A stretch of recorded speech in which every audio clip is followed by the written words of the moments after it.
That be so damn funky. Like just coast. Let's ride. Yo, so This is what y'all brought me out here for, man. You know what I mean? Mr. Entertainment. Son, man. I don't know I'm how you on do your I'm on thing. my Richard Sherman today, you heard? what that mean? Huh? What that mean? I'm treating you like Skip. Treating who like Skip? You. My man, a few words, bro. Nah, Yeah, I'm just trying to stir this shit up. I'm just here to drop truth, man. My truth. My truth ain't everybody's truth. You know what I'm saying? The way I view things, the way I see things. Everybody see them.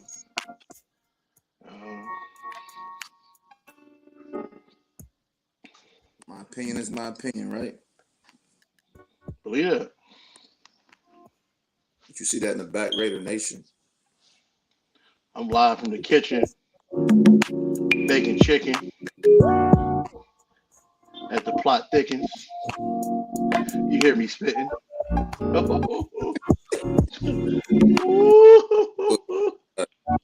Dropping should have gave. bars on Sunday. Yeah, they should have gave me a camera, man. You know, I like to stay low profile, but I'm gonna enjoy this today. Man, what's up, Pettis? What's up with the viewers, man? They ain't with us. Let's go ahead. I was just waiting for some people to hop in. That's all. But let's go ahead and do it. All right, y'all. Welcome to another episode of Correct Me If I'm Wrong. And today we have a new show. We're going to talk some Aliquippa football. We're going to talk Coach Warfield. And I got three guys who've never been on the show before. So I got three new guests. I want to go ahead and start with Big Homie Rue. What's good, homie? What's going on, fam? We're shaking out there, people. You know how I go. Same old shit, different toilet. First time being on the show, but you know what I'm saying? We come over to the crib and we chop it up about sports all the time. So we're going to go ahead and get your opinion and your take on a few things. This is what we do. You know how I go. Also, I got my man down here, Mr. Larry. What's going on, fam? Ain't nothing, brother. Ain't nothing, my good brother. How you? You know, I'm doing all right. You know what I'm saying? Just working. That's all I do pretty much for the most part. Trying to get this podcasting thing going. Love it. Love it. Yeah, man. I've been talking to you for a while about it. I'm saying, hey, man, we need to get you on the show. You know, shit. I think we've been talking about that for maybe about a good year now. Right. Finally made it happen though. It should be a good show. For sure. Appreciate you. And last but not least, we got my man Dwight Lindsay, aka Coach Bo. What's going on, man? Not much, man. Happy to be here. You know, been watching you from a distance. You know, glad to be able to come in and contribute. You know what I mean, help you out. I'm all for that. Appreciate it. I tell everybody, like we were just talking about this before the show started, but Coach Bo was the one who got me in touch with Coach Warfield for the interview that I did with him after they won the first state championship. So I always give a shout out to Bo for that, because without him putting in that word for me to get Coach Mike on the show to be interviewed, none of that ever happened. So again, appreciate it, and shout out to you for that. Oh, it's all good. You know, anything that happens. Also, for people who don't know, the two guys that I introduced last, Larry, you have a son, Central Catholic freshman, cornerback. What was he? Top 10 freshman corner in the country. Is that how that went? It was top 20 freshman players. It's all inclusive. You know what I'm saying? Oh, okay. Oh, so not just one position, just player all around. It was only two corners on that list. And he was one of the two. So That's what's up. You know what I mean? It was he quit made, bro. Like, you know what I'm saying? No matter where we go, he quit made. You know what I'm saying? Since the twerk. For sure, for sure. And we got the father of Cam Lindsey, a 4-star linebacker recruit, correct? Yes, sir. Headed to Pitt, held to Pitt. Yeah. You know, Hey. I know you got to be proud of that, man. Ah, proud as a peacock. I mean, Yeah, you go, Larry going through it now, but as a parent, I mean, you got kids in sports. You got to take them to this event, that AAU, basketball practice, football practice, and sometimes you got to question, like, man, is this even worth all this? Blah blah blah blah blah blah. Look at us now. He's got an opportunity to go to a great institution academically, and it's and a good football program athletically. Like, sure, they haven't won a national championship in some time, but Pitt put dudes in the league, and not only sure. they have successful careers. The quip to Pitt stamp, that motto has worked. That pipeline. Yeah, it's worked. So, we've had a few guys over the years, transition from quip to Pitt to the NFL, and hopefully for Cam, he can do the same thing in 3 or 4 years. So. Now, I got a question before we go ahead and get into the topic. Some of the questions I want to ask about this. I want to ask you first, Larry. When did you notice that your son was like, yo, he's actually really good at this. He may have a future. I mean, it's a little different. It's a little different, for me to be able to say I noticed it, like, you know what I mean, at some point, because he been training for a long time. He been training to be a football player. I want him to play. I want him to be a wrestler, to be honest. You know what I mean? I told him before he could play football, he got to win 75 matches. He wouldn't. He won 115 that year. Only lost 6. 4 of those losses came to the same dude. But being honest, man, it's still he growing up in front of me, so I'm still like watching it. Like what Larry display ain't what I see. You know what I'm saying, when we doing our stuff at the crib. So I mean, I still don't think he played his best or even close to his best football to say that he's at that level. You know what I mean? But, I'm gonna give him respect because when he go out there, he's a competitor. But I mean, since he got on the football field since he was young, I think he showed a little bit of leadership, even as a first-year football player and a young football player when he got with the older guys. I think he showed some leadership with his work ethic. You know what I mean? His drive, his passion, you know what I'm saying? His attention to detail. But to say he, one of the top 20 freshmen in the country, man, is just crazy to me, dog. Like, I didn't, and then he received 12 offers, man. It's like, as a freshman, and from, prestige universities, 10 of those Power 5. One of them going to be probably Power 5 here in a few. But I mean, I don't think I'm just being honest. I don't think I seen it come in like this fast, but I knew he was going to be special. That's what's up. That's what's up. Bo, same question, man. When Ken, because he's been playing since what, twerps also? Yeah. And when did you notice that he was actually, he's actually pretty good? He was about 6 years old. Now, could I say that he was going to be, this 4-star Division I prospect? No, but he was different. He was different than a lot of kids at his age. Like, he's a kid competitively and just naturally, like, he wants to win a lot, and he's like into attention to detail a lot. Like, even when he was younger, he go play a video game. He's like hurrying up, trying to do everything he can to complete that game as quick as possible to master it. You know what I'm saying? So he kind of has had that will to be on top of everything, trying to be the best that he can be while competing. When he was in burps and termites and all that, what I mean? Like I think he even figured out, like, yo, I'm bigger and stronger than a lot of kids. I can use that to my advantage. You know what I'm saying? He even does that in basketball as well. And just uses, he just knows how to use what he has to, get what he needs to get out of things. So, like, he's super competitive. He always wants to win. Like, You know what I mean? Even after they lost a year ago to McDevitt, you know what I mean? He came back and was like, I'm not losing anymore in football. You know what I mean? And he had in him, and as we just seen, 14-0, state champs. So That's what's up. That's what's up, man. This was I've actually I didn't go. I think I maybe went to 2 or 3 games over the last couple years, but I watched them live every week on Facebook. And I really enjoyed these last 2 to 3 years of seeing them play. You know, on the 3 state championships, winning 2. One of the craziest things is 16 fucking straight years in the WPIAL championship. I don't think that will ever happen again. I don't know if this has happened I don't know about Southern Columbia, you know, with their district championships. I'm sure they've got a run going on too, but this isn't something that you see often. And for these seniors, the last time Aliquippa didn't make it to the WPIAL championship, I believe they were 2, 3 years old. yeah, So this is what they've seen all of their life is Aliquippa in the championship. And Larry, Bo, Rue, I don't know if you guys have talked to the players of how much pressure are they under to be the first team not to make it after going 15, 16 years straight. That's a heavy tag, man. Community wise, feeling the pressure from the fans, the kids, looking up to them.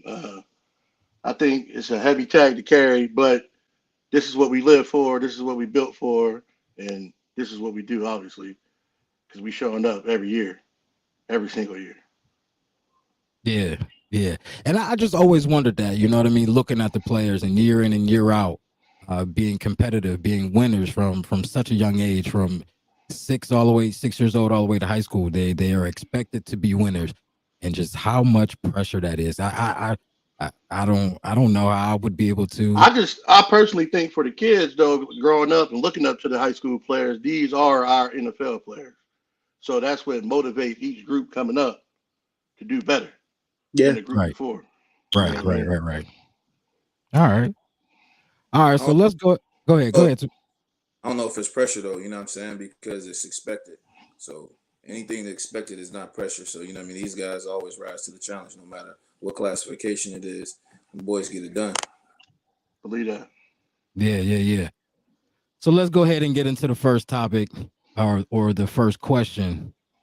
Uh is Coach Warfield the greatest coach in WPIAL history? Rue, I want to go ahead and start with you. Let's go. Man, don't start with that dude, man. He got to. Listen.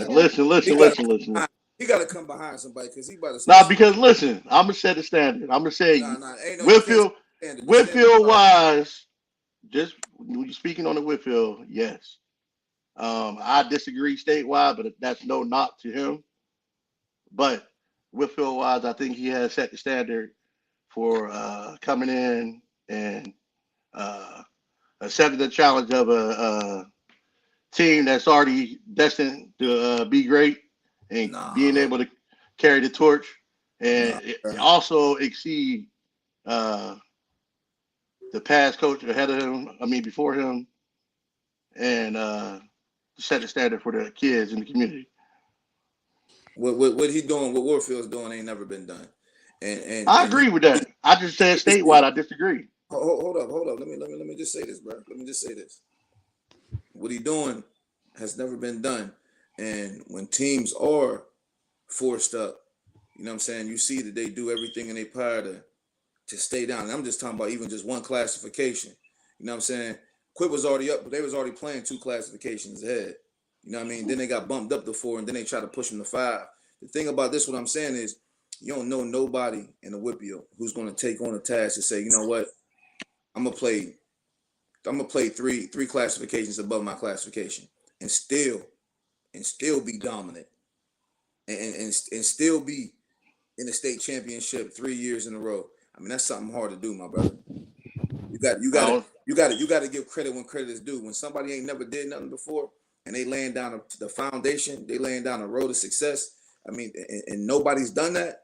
It's a no-brainer, bro. You can't say that he ain't the greatest in the state because there's no other team in the country, let alone this state, No other team in the country is playing up 3 classifications and still winning. You know what I mean? And then not only are they winning, they're expected to win though. So that tells you how good Quip football is, man, and that tells you about his coaching. He got a good staff with him, and he let his coaches coach. And them boys they just winners, man. He the greatest. He the greatest, man. No argument here for me whatsoever. Think somebody I seen in the comments, Terry put 76 and 6 in 6 years. That's an average of 15 and 1 every year. Think about Monster. it. He's There's played no six there's years. no disagreement from me out within the Whitfield. I just said statewide he got some competition, and What's Um, that's what's not the to discredit his abilities though. well, I understand. So what's the competition statewide That's though? that's what I was gonna say. Even as far as Whippeal wise, I'm just speaking in his tenure. Southern Columbia's resume is, I mean, they got 3 small school national titles, Bro, and and well, but every that time that they same that but hold same on. six or 7 years. Even if we talking about Whippeal wise, we can talk Bob Palco. Is he in the running for? What's the coach's name from Thomas Jefferson? They had a good run year so in and Floyd year out. Mayweather. So listen. So Floyd Mayweather went up to heavyweight and he knocked out all them champions and became champion at heavyweight. Will he be the greatest boxer of all time? Yeah, Come on, man. That's what Al Cooper just doing. Al Cooper is Floyd Mayweather. You know what I mean? And they just went up to the heavyweight. They went up to the heavyweight division and still knocked out champs. You know what I'm saying? What Short say, the dirty 30? You know what I mean? They rolling with 35 players, man. that's 36 true. players. And That's and, and, true. and they playing on both sides of the ball. So you got to remember this. You got to remember these boys are playing Iron Man football against people who playing you know what I'm saying, maybe 2 or 3 both ways. You know what I'm saying? And then they got a whole other, you know what I mean, set of defense or set of offense to come in and handle that with fresh bodies. These boys are Iron Man out there. You know what I mean? These coaches prepare them. Bro, listen, I'm gonna just say this. I've been around different football coaches and I've seen different programs and they supposed to be prestige, right? When you look at Quip, the way they condition, when you look at the way they practice, it's not comparable, bro. And you can see why they win. You know what I mean? You can see why they win because they go in. You know what I'm saying? So, nah, man, it's not even. I don't even. This ain't even a question for real. To people who understand football and know what it takes to win at levels ahead of you and still dominate. I mean, didn't they just? What was the score of that game? 60-14. You talk about 4A championship with a single A team, and they dominate like that. um, Yeah, That's big, bro. think about and these 4 since my son and his boys came up. They started this whole 4A climb. We lost one game in the WPIAL in 4. That's overtime loss to TJ when Camden was freshman. So we That talk was a close. we talking like what is it like 40 something and one in just 4A football these last 4 years. Like and at that for the most part a lot of them games ain't even close. Like we're not even being they haven't like Two said like the work is put in so well that like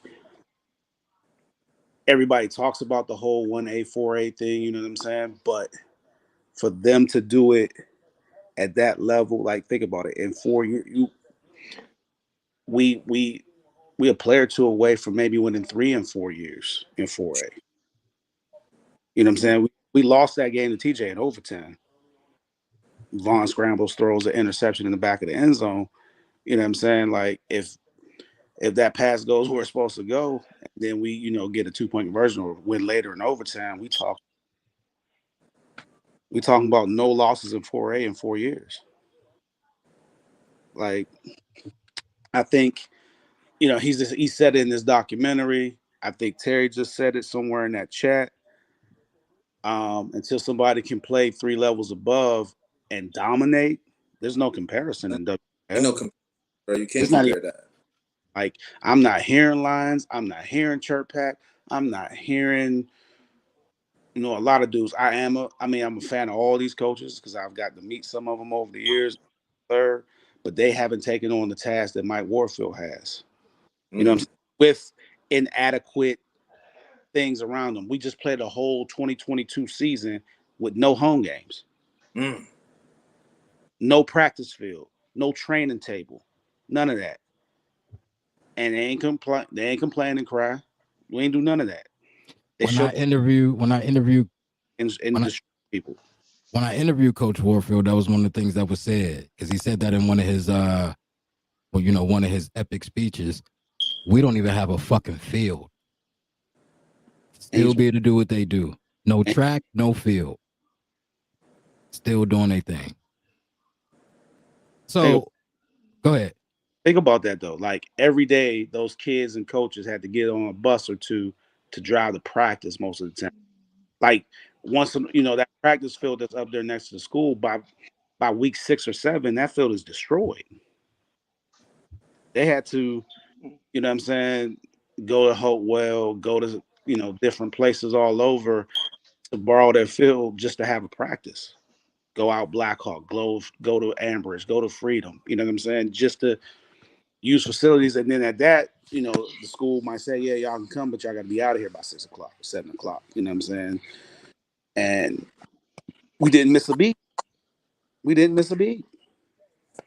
Like, I'm, I'm gonna give credit to the staff too, though. You know what I mean? oh man, yeah, It sure. ain't just about Warfield. It's about the He'll, whole staff that he'll tell you that that. contributes. You know what I mean? Like the whole staff to contribute, because I was up there for a little bit and I was seeing how people was coaching. Man, some people ain't big fans of coaches, but I'm a big fan of some coaches, man, up there. I'm a big fan of Now, some coaches. just real quick, how do you guys feel about the Westinghouse comparison? I mean, I know them guys personally. I know the Quip kids personally. You know what I'm saying? Some of them guys played on my travel team, and they sitting at 19, 20. You know what I mean? Power five offers, Division 1 offers. There's levels, right? When you talk football, and this comes from college coaches too. Let me say this: there's levels, right? Even though Quip is a single A team, you know what I'm saying, they are 6A team when it comes down to levels. They top dog when it comes down to the state. You know what I mean? They're highly respected in the nation. You know what I'm saying? Westinghouse is an up and coming program. There can be no comparison. No disrespect to Westinghouse, but that Quip brand is just different, bro. Like, you know what I'm saying? You could be in Texas and talk about, hey, I'm from Quip. They're gonna be like, Alacoba, yeah, we know Darrell Reeves, we know Tyler, we know Mike Dickett, we know all these guys, Tony Dorsett. You know what I mean? They're gonna say that. You go Hold to, up. Hold up. I cannot let you do that. bro. I'm I just saying, cannot let you I it's cannot documented. let you take Oh, a hold Hopewell alum. listen. No, I'm saying it's documented. You know what I'm saying? You gotta listen to him speak. When he speaks out of his own mouth, and he says, you know what I'm saying, Alacoba made him. You know what I mean? Right, He right, wasn't right. making that up. He said that out of his Nah, own mouth. that's You know what true. I mean? Right on Mount So Vernon. when Dose was in Dallas, he was repping Quip hard. You know what I mean? So let's keep it official, man. Everybody everybody knows Allo Cooper for wherever you go. You know what I mean? Everybody knows Allo Cooper football. It's a brand. It's a brand that's like a brand name, like let's say like a Rolls Royce. When you say Allo Cooper, you talking about good quality football. Now, if they were to play 6A, how do you guys think they would fare? Rue, I want to start with you on that. No comment, bro. Now you gotta come on, man. No comment, bro. Come on, man. I mean, no comment, man. Me and two just had this conversation Friday night. Uh, I mean, on the regional Whitfield area, I mean, it could be done. It could be done.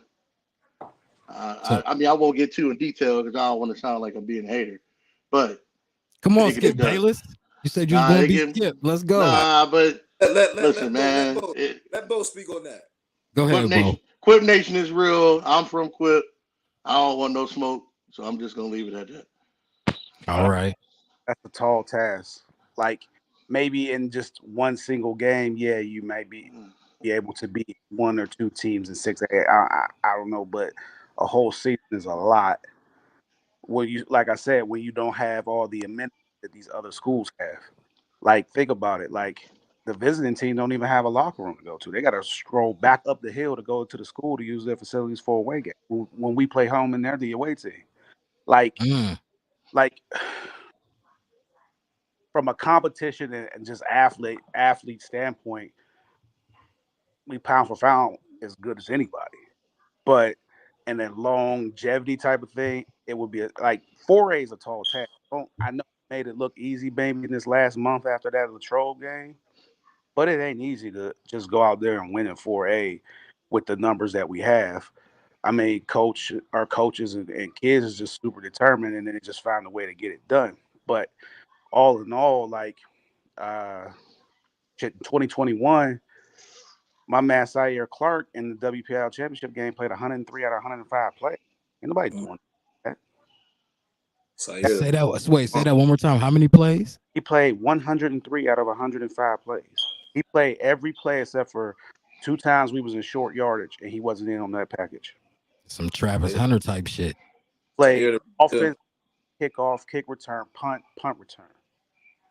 He played every play but two. That's a Mm. 6A, quit playing 6A. Nah, like it's like like if like me and Root, we talked about this. you We had talked about we would have to have high 3A, 4A enrollment to do it. right. I don't want to sound like I don't want to sound like what I mean. I go against the hood, but what I told Rue this the other day, I said I ain't gonna go against Quit because you could put them up against anybody and they gonna find a way to win. But being realistically, playing the season in 6A, ain't no way. It's too much. You play North Allegheny, then you play Seneca Valley, and then I mean not Seneca, yeah, Seneca Valley, and then you play Central Catholic. I mean, and then even think about Cannon Mac though. I mean, you talking about Mount Lebo, they might have Mount Lebo. I said this. Mount Lebo might be the only team that Quip could really, go up there and beat. But there's going to be some problems with the rest of those even teams. Lebo just won the state 2 years ago when we did. So it Right. ain't just a poor program. They might be down now, but you know Yeah, what I'm they saying. down.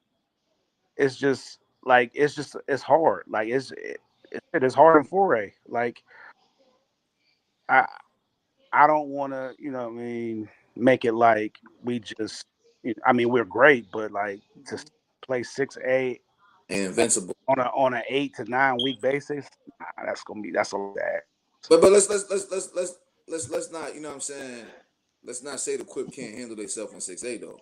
Like I do Yeah, believe with two teams, but with these two teams came in, like there's 8 teams now. It's supposed to be 9, but Butler opted out. But if Quip would jump into 6A, I would say they would be a 500 team. they would be competitive. It wouldn't be a I see 500. that. I just Because you only listen, you only putting 11 on the field, bro. Like think about it. I call Quip 300. You know what I'm saying? Like in the movie, he said, what he say? He was like, how many soldiers you bring? He said, what's your job? Dude was like, I'm a farmer, I'm a mason, right? And then he looked at his cats and was like, you know what I'm saying, Sparta, you know what I mean? What's your profession?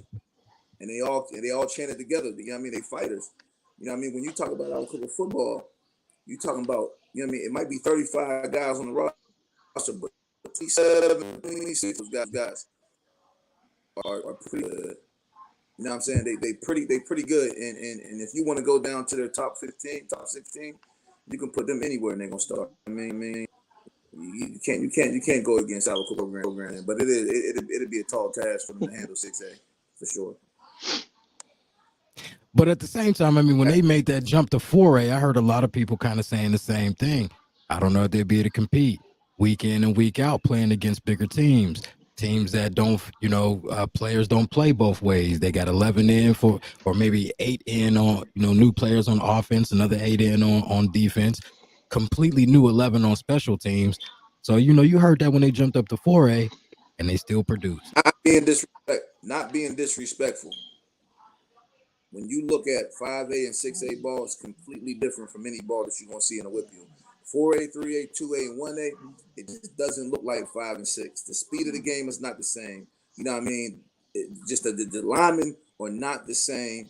It's mini college when you talk about 5 and 6A. You know what I mean? When you look at 4A, 3A, 2A, 1A, it's like it's a different look, man. Like 1A is slow motion. You know what I mean? 2A is damn near slow motion as well. When you start looking at 3 and 4A, you start getting a little better athletes. But when you get to 5 and 6, 8, man, the game is just completely different, man. You know what I mean? Like, So that's a good point that you make when you talked about single A. So Aliquippa, we, for those who don't know, watching this for the first time or don't know much about Aliquippa football, single A school who chose to play up to 3A, then were forced to play up to 4A due to the competitive balance rule. Now, my question for you guys is: let's go back to the late '90s, early 2000s. Um, how do you feel Aliquippa fares in 1A then when you're going against the Duquesne teams, the Clarions? I'm sorry, the Claridans, uh, Rochester. Do you think it's a comparison then when if Aliquippa plays 1A? Do they have competition with those teams in 1A? Are you saying these kids today, or the kids that would At that time? At that time. Oh, they would be Because right that there. was your era. That Bo, Rudo, those were your teams. I'll let y'all in on something. So going into my junior year was the first year that we Aliquippa had a 1A size enrollment. Coach Smianik pulled us into his office, all the letter winners from the year before, and he presented it to us like, "Hey, we can play 1A due to our size, or we can play 2A," and he let us vote on it, and the majority voted to stay because we wanted better competition. Me personally, I voted 1A because I wanted to play against Farrell and Rochester.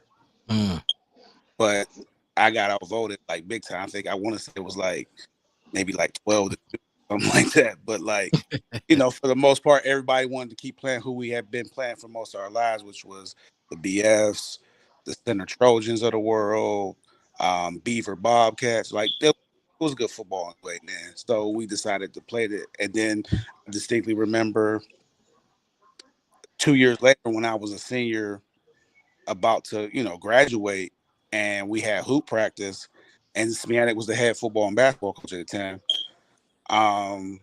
Axon, Lay, John Ladon, all those guys, that same question, they all opted to, they wanted to play the way. Now, I don't know if he kept asking as years went on, the kids want to go down or go up, or he just made the decision on his own, but he did give us that option. And that was back in 97, 98 for me. And then again in 2000 for Lay, John Ladon, and those guys. So, so to add to that, you know what I mean? Like, I think that was my junior year. Rochester were undefeated with Mookie and all them dudes. It was good, man. So, it's always good as a competitor. Like, one would be like matched up against the game. You know what I'm saying? But they definitely had a good team. Then the next year, which was my senior year, Southside Beaver won states, and played those guys mostly. A couple of those guys was Hopewell kids and like that. Their best player, Danny Nell, he had went to school with us, and then he transferred, I think, like 6th grade. So they had some cats that could play for sure. It's always good to kind of imagine. I remember early when I was a young buck, man, Rochester Essex Law, he was, I man, didn't see him play, but I heard. man. See, I always tell people when I played youth league growing up, like every year that I played, a different team was the champ. Now, how that would have translated that to high school, I think the competition would have been good if we would have played single A. I think our dominance still would have factored in. But my senior year as a high school player, we weren't one of the better Aliquippa teams. We was average at best. So I mean, that year particularly, I would say we probably would have got thumped on by a few of those teams. I mean, that's just being honest. I Okay. don't playing against Quip. I don't think that and having playing against Rochester too at the time. You ain't seeing a team like Quip. When you playing against them, you ain't see a team like them, man. It was Momo Wheatley, you know what I mean, QB, Josh Lay. I mean, it was just you had Drill to be on that line. It was Big L, and homie. It was just too much, man. For me to say, now Bo talking about 98, 99 time. I'm thinking like 2000, 2001. It's just a little that single A. Quip was way too much, way too much. And Shout then out to my man. Shout out to my guy Cheese, Quentin Good though. Both of his kids played great over this year, especially through the playoffs, state playoffs, and state championship. Uh, I know he's got to be a really proud dad as well. I know he watches the show. Me and him talk every now and then, but shout out to him and what his kids did also. Think about it. Think about it. If there's two kids that was groomed to be like, you know what I'm saying, really good football players around here, it's gonna be them too. You know what I mean? It was just destined for Cheese to be, you know what I mean, the best quarterback for real. Because I think about when he was a young kid. You know what I mean? Darian had him throwing a high school ball, and that boy was throwing rockets young. And that's what I was going to say. They have an older brother who is also a former Aliquippa quarterback.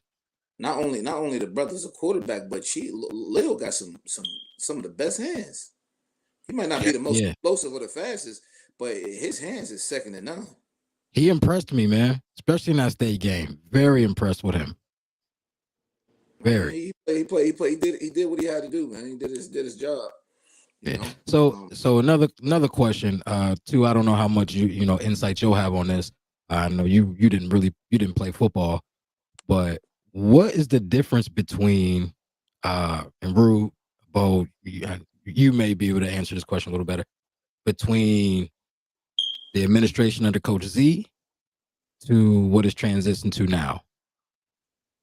It's night and day. It's night and day. Like, you know, I played for Z and I coached with Z for 4 or 5 years before, you know, the school decided not to bring him back. Or whatever, you know, they want to say on as far as, you know, that situation. People said that was a nice way to say you're fired. That's by not extending his contract. Right. I mean, you see that in the pros and all the time. So, and I think that it's just, you know, sometimes when you move on from a coach, it doesn't mean that the coach is a bad coach or whatever. Sometimes it's just it's time for something different. And Mike came through and revamped this thing almost as if like we were like a troubled franchise coming out of it. You know what I'm saying? Like he revamped everything. He uplifted a lot of stuff. And to think, you know, and I was there towards the end of Z's time, just things were starting to go downhill on things. And some things were out of Z's control and some wasn't, you know what I'm saying? But like it was just time for something different. Like Z's old school, you know what I mean, power run football game, you know, full house backfield, a lot of stuff that is just it's just old school. And you know, people was, you know, kind of got tired of that, you know what I'm saying? So Mike came through like a breath of fresh air and changed some things up. He changed the offensive style. He went and got an offensive coordinator where Z did all that heavy lifting offensively. He went and got certain people to coach certain positions and things like that. He did a good job, in my opinion, just sitting on the side and watching. Like I think Tu said this earlier about empowering his assistants. You know what I'm saying? He allowed his assistants to coach. And it's like, yo, I got their back, and it is what it is, you know what I'm saying? So like, and then just a lot of things like that field house. Look, there was one off season, there was no running water in there, no toiletry, no none of that. Then one year, no electricity in the whole off season. Kids had to be in the weight room as soon as they get out of school and hope to be done by 4:30 before it start getting dark outside. You can't see in that motherfucker. That's crazy. It's now Mike got one time he had Direct TV, had Netflix on in there. He got new carpentry, got new lockers. Let me ask you something, Bo. Let me ask you something though. As a coach on that staff, how don't you say nothing to that dude about that? Me personally, when football was over, I was right into basketball. Also as an assistant, shit, you do say stuff. It's just like it just falls on deaf ears. You know what I'm saying? Like there was a couple times, you know, me and Z had we aired out our differences and had some shouting matches. Actually, we had one right before his last game ever. You know what I'm saying? Like, I'm still cool with Z. I got nothing but love for Z. And Right. but it was what did he coach? 20 years as head coach. I think he's the head coach 20, 21 years, something like that. 20, 21 years. How many WPIAL championships? I don't know off the top of my head. Probably like what, like 5 or 6. That he won 5 or 6. Okay. Um, 22 years, 6 champion. What? One state? One state championship. Yep. How would you have felt if Cam was, you know what I'm saying, if Cam was being coached by Z? Uh, Tough to say because odds are if he was still coaching, I'd probably still be coaching. Mm. So with that, I think still things will probably still look the same as far as my role as dad. Because you know what I'm saying, I'm still gonna be the one taking them on these visits. You know what I mean, talking with coaches, doing things like that. Like I got to give Mike some credit on that because he allowed me to be dad and be active in that role. You know what I'm saying? Like sometimes, you know, and I don't know what other people do or other schools do, but I've heard where a lot of times, a lot of places, coaches, head coaches at other high schools and assistant coaches or whatever kind of are all over that and kind of don't let the parents get involved as much. Like, And what aspect you talking? just as far as making communication with people, all of that stuff. You know what I'm saying? Like, whenever, you know, a school had recruited my son or reached out to me, I'm like, yo, this is my phone number. You can reach me anytime. You know what I'm saying? Like, from, and this is just stuff I've heard from other people. And I don't know how much is true because some people lie.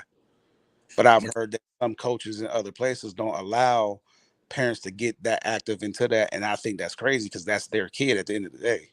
You know I'm what gonna I tell mean? you. I'm gonna tell you from not to go off topic real quick, but I'm gonna elaborate on that. But from my experience right now in high school, you know, with the school my son go to, it's like speaking to a coach at the next level is almost like, you know what I mean, we ain't worried about that. We worried about, you know what I mean, playing football. And in today's time, I'm thinking like, man, you need every opportunity you can to get these kids in front of these coaches. You know what I mean? Absolutely. And I'll keep going back to Warfield because, you know, that's what I know with my son right now is, you know, Warfield put him in a position to be looked at by Wisconsin, looked at by Pitt, looked at by Penn State, looked at by West Virginia. And, you know, he get these offers and then we go to Central Catholic and he starts rolling and people's like, oh man, Central Catholic's getting these offers. And I'm like, nah, to be honest, I was like, you know what I mean, all his offers pretty much came from Mike Warfield because these were calls that he was personally making. Like, man, I got a guy. You know what I mean? I think you guys should look into him. Again, like I said before this week, before we even aired out, you know what I mean, went live. You know what I mean? I gave my flyer to Bo because Bo really kicked off Larry's recruitment. You know what I mean? From, you know, sending a text message and a video to a coach responds back like he's gonna be a dude. You know what I mean? Make sure he gets up here to this camp. And then not after that, you know what I mean? He also, you know what I mean, reached out to, you know, West Virginia Pitt, you know, and anything that he had, any kind of contact that he had to get Larry a little bit of rhythm. So, you know, I always give credit when credit is due. I said this before the show even started. But you know what I mean, Bo was a major factor into Larry being recruited so early, so young, and college guys putting eyes on him. Mike Warfield was just the icing on the cake when it came down to it. Like, you know what I mean, we're gonna make sure this guy is being seen in front of these people, and you know, we got a guy. We're gonna make sure we stand behind this guy. And we're gonna push him. It ain't like that everywhere. You know, sometimes you got to go and you got to be on your own. You got to fly kind of solo. And everybody know me. I'm gonna do me regardless. And I ain't relying on nobody to, you know, I mean, get mine recruited or do anything for mine. But Warfield has done a lot, and it was a hard decision. You know what I'm saying? It was a hard decision for me to say, you know, take Larry to Central, and it was against his will because he never wanted to leave. You know, and he's looking at it today like, you know what I mean, I told you I shouldn't have left, but I do appreciate you sending me up there because, you know, I got this recognition throughout the nation, you know what I mean, and such and such. So when Bo's saying things like, you know, a lot of coaches don't allow other parents or anybody to be hands on with this type of stuff, that's very true because Central Catholic is not hands on with this type of stuff themselves, you know, and I'm not bashing the coaching staff or nothing like that. They just don't know, you know, fresh coaches, you know, they know what they know. They were all assistant coaches elsewhere, but you know, I'm glad we had Derek Moy up there because Derek definitely put a word in a two for at a couple colleges, and they reach back out with a scholarship offer. But yeah, man, it's no place like home, bro. You know what I mean? No matter where you at. You know what I mean? Like my residences, I'm still in the middle of the hood. You know what I mean? Like he just played for a different school, but you know how that go. I get back to the topic, but you know what I mean? I can't speak Wait, for wait, wait, wait, wait, wait. So, well, like we were saying before the show, Mm, does Larry come back? nah, Aliquippa don't need man. Is there a chance that he'll ever put on the red and black as a high school kid, as a high school athlete? Coming back now just means like, you know what I mean? Like he's established where he's at right now. You know what I mean? I'm struggling. Listen, I'm putting this on live. I'm putting this on live too, and I want everybody to know this. I'm struggling paying that tuition. Hey, listen. Hey, listen. I ain't gonna say ain't no chance he might be in that red and black because listen, if I can't pay it, he can't be there. You know what I'm saying? We are at Central Catholic for academic reasons only, not for no sports, nothing.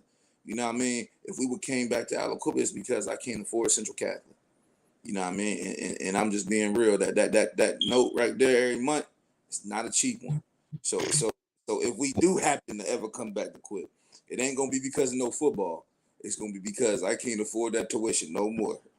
Indeed. Now, one other question. I'm not sure if he watches the show at all, uh, but another former Quip that has gone on to another school, Central Valley, Lil Jans Henry. What's the chances you think he comes back, or is he content being, staying where he's at? So you gotta put his dad on. You know what I mean? No, I'm just asking. You're right, but just asking y'all opinion on what you think. Chance is going to 3A. He listen, he got his feel. He feeling himself real good going to 3A. He gonna be a 2K rusher. He ain't coming back. You know what I'm saying? He don't want to share no time. You gotta think about it. Tyke's still here.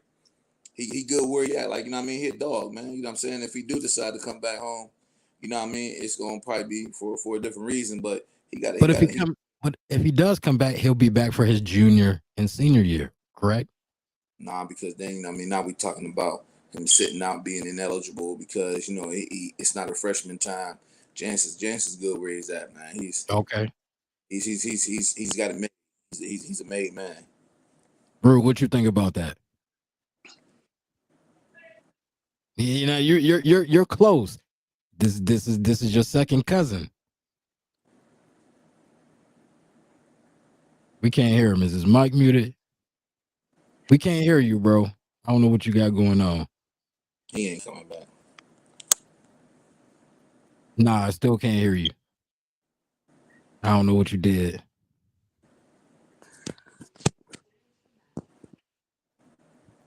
But anyway, he got pushed out. He'll be back in a minute. But so let's go ahead and talk about when we hit on it a little bit. But where do you guys think Coach Warfield ranks as far as uh best coach as far in the state, not just WPIAL? One they kind of hard because Can you question. hear me? yeah, I hear Yeah. you. Okay. All right. Hold on. Before we get into that question, Bo, hold your thought real quick. I I want to got hear what Rue has to say as far as his opinion on if Lil Jans comes back to Aliquippa ever. um Damn, you went out again.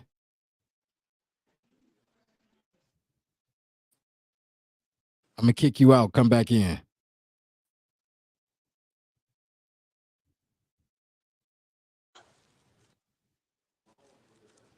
I don't know.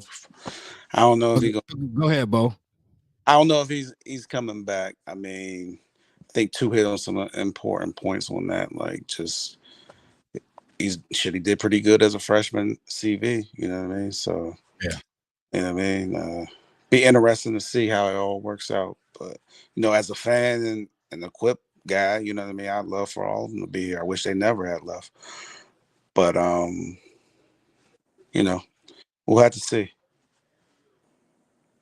Tuition is kicking my Okay. ass. Rue, you back? Yo, All right. Now go ahead. What's your take on if Jans comes back to Aliquippa? ain't happening.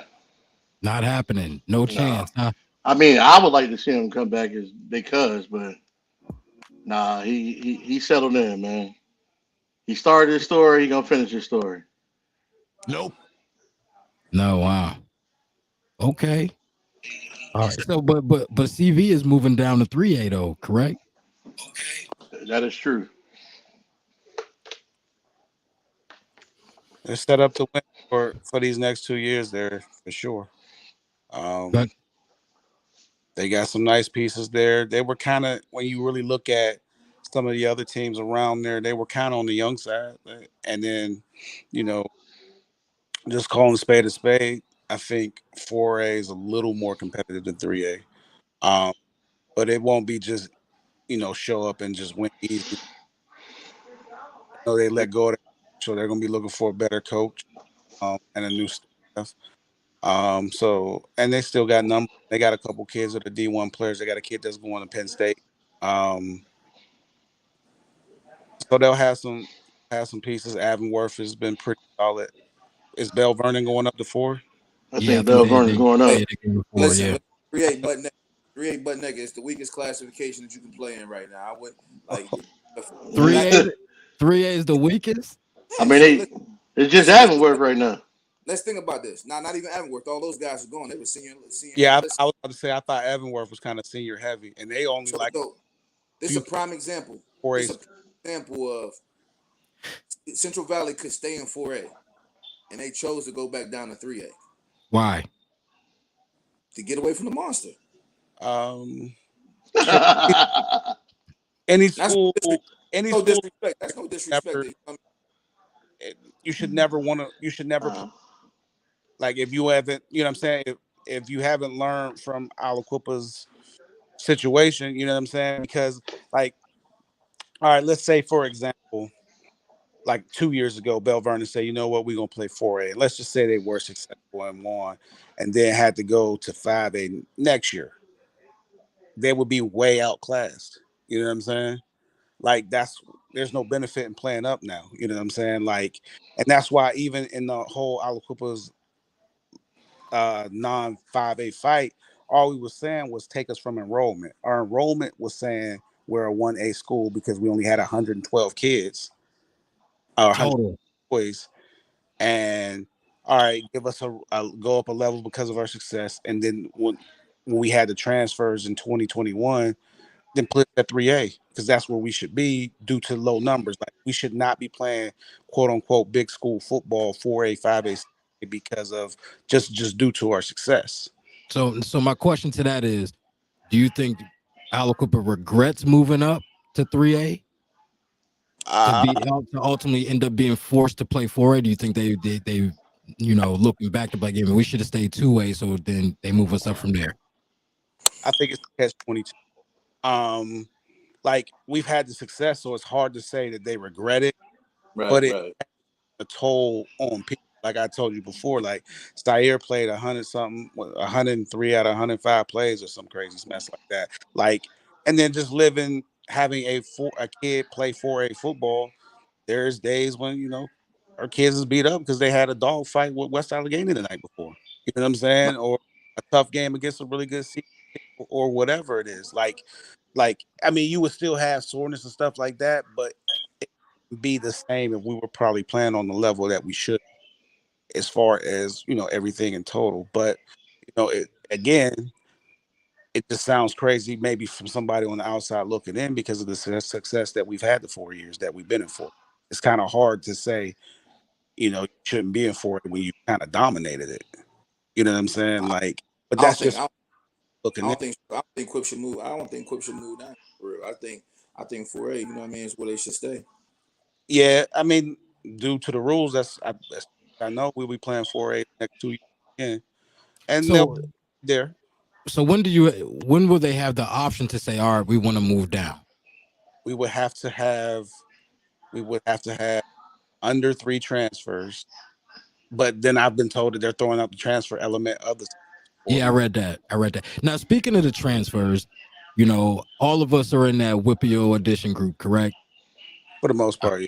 Okay, I believe we're a lot of people who are watching, comment and all of that. I believe that they're also members of that group. Even people not in the group, you hear a lot of people talk about the transfers that Aliquippa has. And that's why they're successful. That's why they win. And then you ask these people, all right, well, go ahead and name me a transfer. And nobody ever does.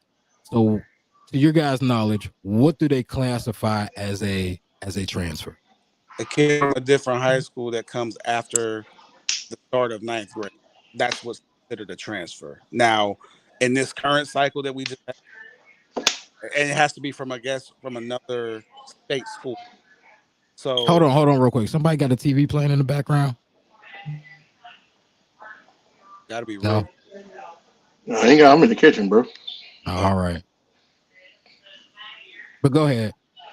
My understanding is about kids within the state of Pennsylvania from one school going to another. If a kid comes from another state, it does not count as a transfer, from my understanding. From another state, you said. So it doesn't. I mean, it counts as a transfer, but it's upheld automatically. So that's from my knowledge. That's from what I've been told. Now, if you have a kid that comes from another high school in state, That after their freshman year, and they play football, does the coach and staff have the right to say, "Hey, we don't want to take those points. You can't play this year"? No, you can't do that to a kid. Especially if it's a public school. You can't tell a kid they can't try out for football or basketball or whatever sport. Now, in other sports like basketball or baseball, you can cut a kid and say, "Hey, you're just not good enough." But fine if they are good enough, you know what I mean? But that was where in 2021 our issues were coming. So I'll give you an example.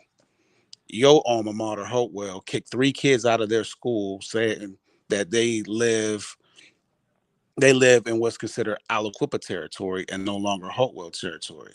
So they kicked those 3 kids out of their school and forced them to Aliquippa because that's where they live, and those kids couldn't go anywhere else. Then contested it. That doesn't make sense. That's a It was a setup. Yeah. We're trying. Look, man, they are rotten up there, and Oh, you ain't got to tell me.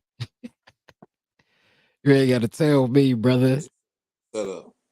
they they they did that to try to hold Quip down. I'm telling you. So anyway, those 3 kids went there. There was a kid that left Hopewell, went to Central Valley, and they didn't contest his transfer, and he was able to play. Well, Warfield got, he got what, 3 state titles? Well, he got 1, 3A, 2, and 4A. Yep. In 6 years. In 6 years. In 6 years. What 6 Now, losses? here's a concern that some people may have, and I've heard that it's happened. Some kids that have transferred from another school don't even touch the field, so they don't make an impact on these games whatsoever. So to have a point for a kid who transfers but doesn't even play, don't you think go ahead. Yeah, even at that, the year we won the states in 2021, we had quote unquote 5 transfers that were not permitted to play in the playoffs. So they didn't help us win a state championship. So what are you arguing here? You see what I'm saying? Right. The 3 kids from Hopewell, Bird, and Big BB was not allowed to play in the playoffs. And these kids were seniors? No. Okay. Bird was a senior. Young Junior from Hopewell was a senior, but Krotek's son was I think he was a freshman or a sophomore. And Kamari, who just is a senior right now with my son and them, he was a sophomore. He left Beaver Falls and came here. Those kids were not allowed to play in the playoffs. So they can't say no impact on the game. They were not allowed to play after the last regular season game. Matter of fact, BB was suspended for an entire year. He couldn't come back to his junior year, the 4th game, because that's Aliquippa. He was suspended for an entire year. And if he played other sports, he wouldn't have been allowed to play that. So they can't keep saying the transfers matter when they wasn't able to play in the playoffs. Good point. So in the state playoffs in 2021, in that run, we lost 6 bodies. We lost 5 bodies off of transfers and other kids that were injured. We didn't have Gilbert that year because of injury. We didn't have Yakabuchi due to injury. We didn't have there's another kid that got hurt. My cousin Lindsay. He missed the whole playoff run with an injury. So that year we got 40 kids dressed at the beginning of the year, but by the time the playoffs came, we were dressed at 30. Hmm. That's interesting. And now this whole competitive rule or competitive balance rule, do we believe that this was put into effect to slow teams down like Aliquippa? Uh, Or is there a legit reason that this was really put in place? I think it's a little of both. Initial Breaking up, man. to He's breaking school. up. You got me? Yeah, you're there. We good now. Initially it was brought up because of all those charter and private schools out in Philly, and kids was bouncing from school. Oh, He damn. just went out Yeah, Bo, all we the way lost out. you. Bo had his phone died. Yo, Here. All right, we got you back. You good. somebody was calling me. Oh, okay. All right. Yeah, well, you got to put that But boy on do not disturb. Yeah. the thing is, hold on, because I'm about to go in the comments and see. Put that boy on do not disturb, baby. It's somebody watching the show. Oh. He just texted me, are you on live? Anyway.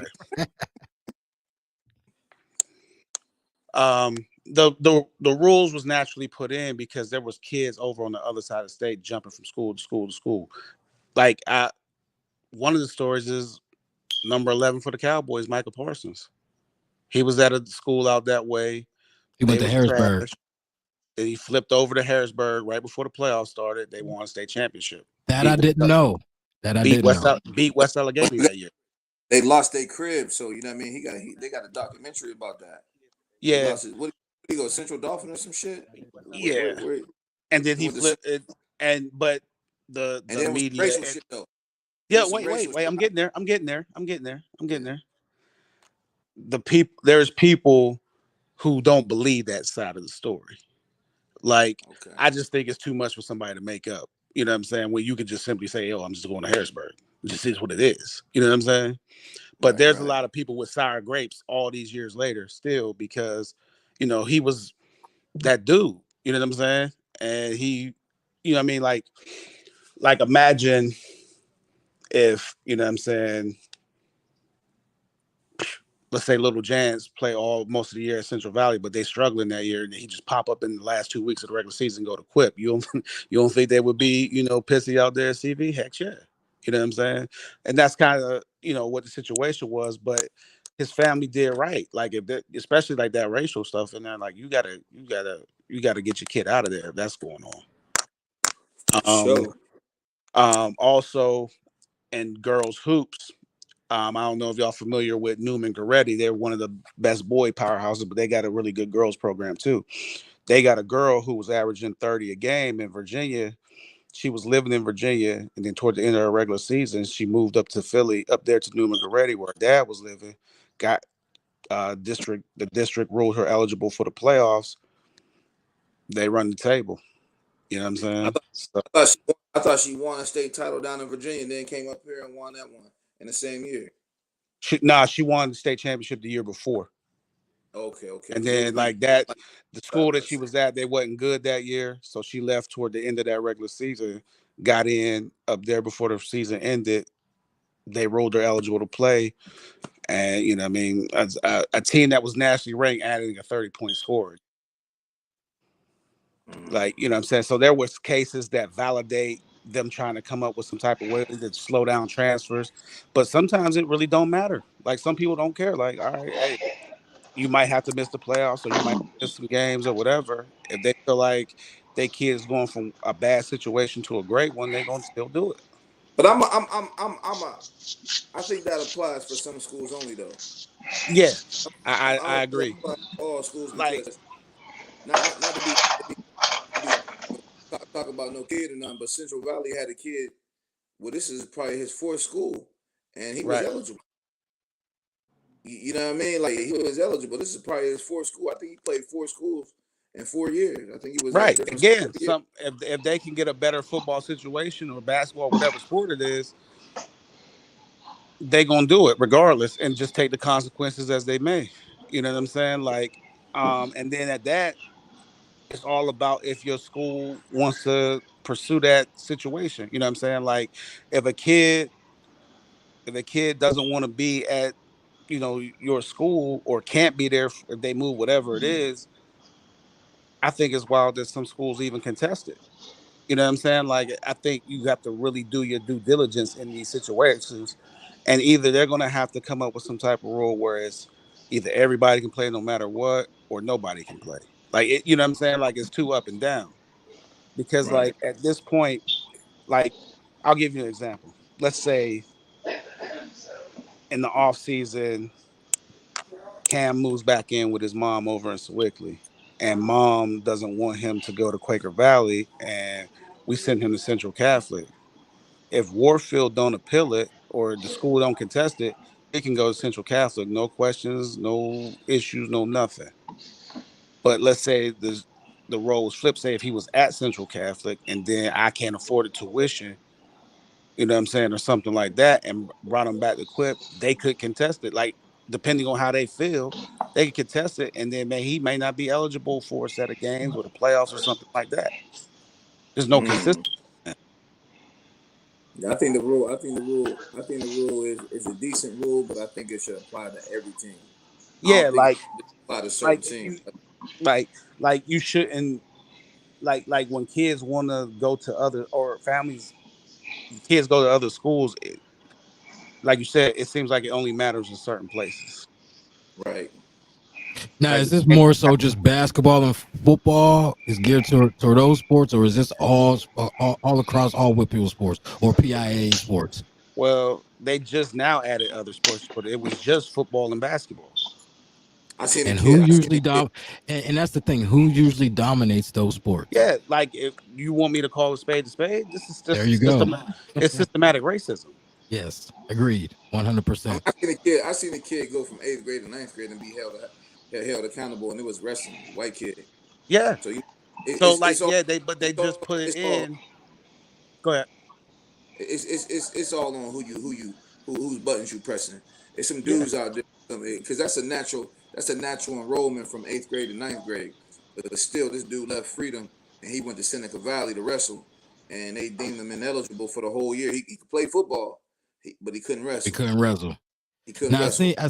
I seen that Jance is on here watching. I don't know if he still is, but if he is, the number to call in the show for anybody else also, the number to call in to the show is at the bottom of the screen, 878-348-0414. If you have any questions or comments that you want to, to relate to the show, go ahead and give us a call. But I want to ask Jance if he is watching. The panel has had their opinion on if your son is coming back to Aliquippa at any point in time. But I'd like to get, your thoughts on that. If your son, if there's a chance of Jance ever coming back to wearing the red and the black. But go ahead, guys. Brew, I know if you wanted to hop in on this also. Just a quick one. Little Jaden Baldwin just picked up his third Power 5 offer. I seen that. Hey, I be seeing shout out to JB Jonathan Baldwin, man. His son is out there balling. Where they at? Arizona? Yeah, Basher.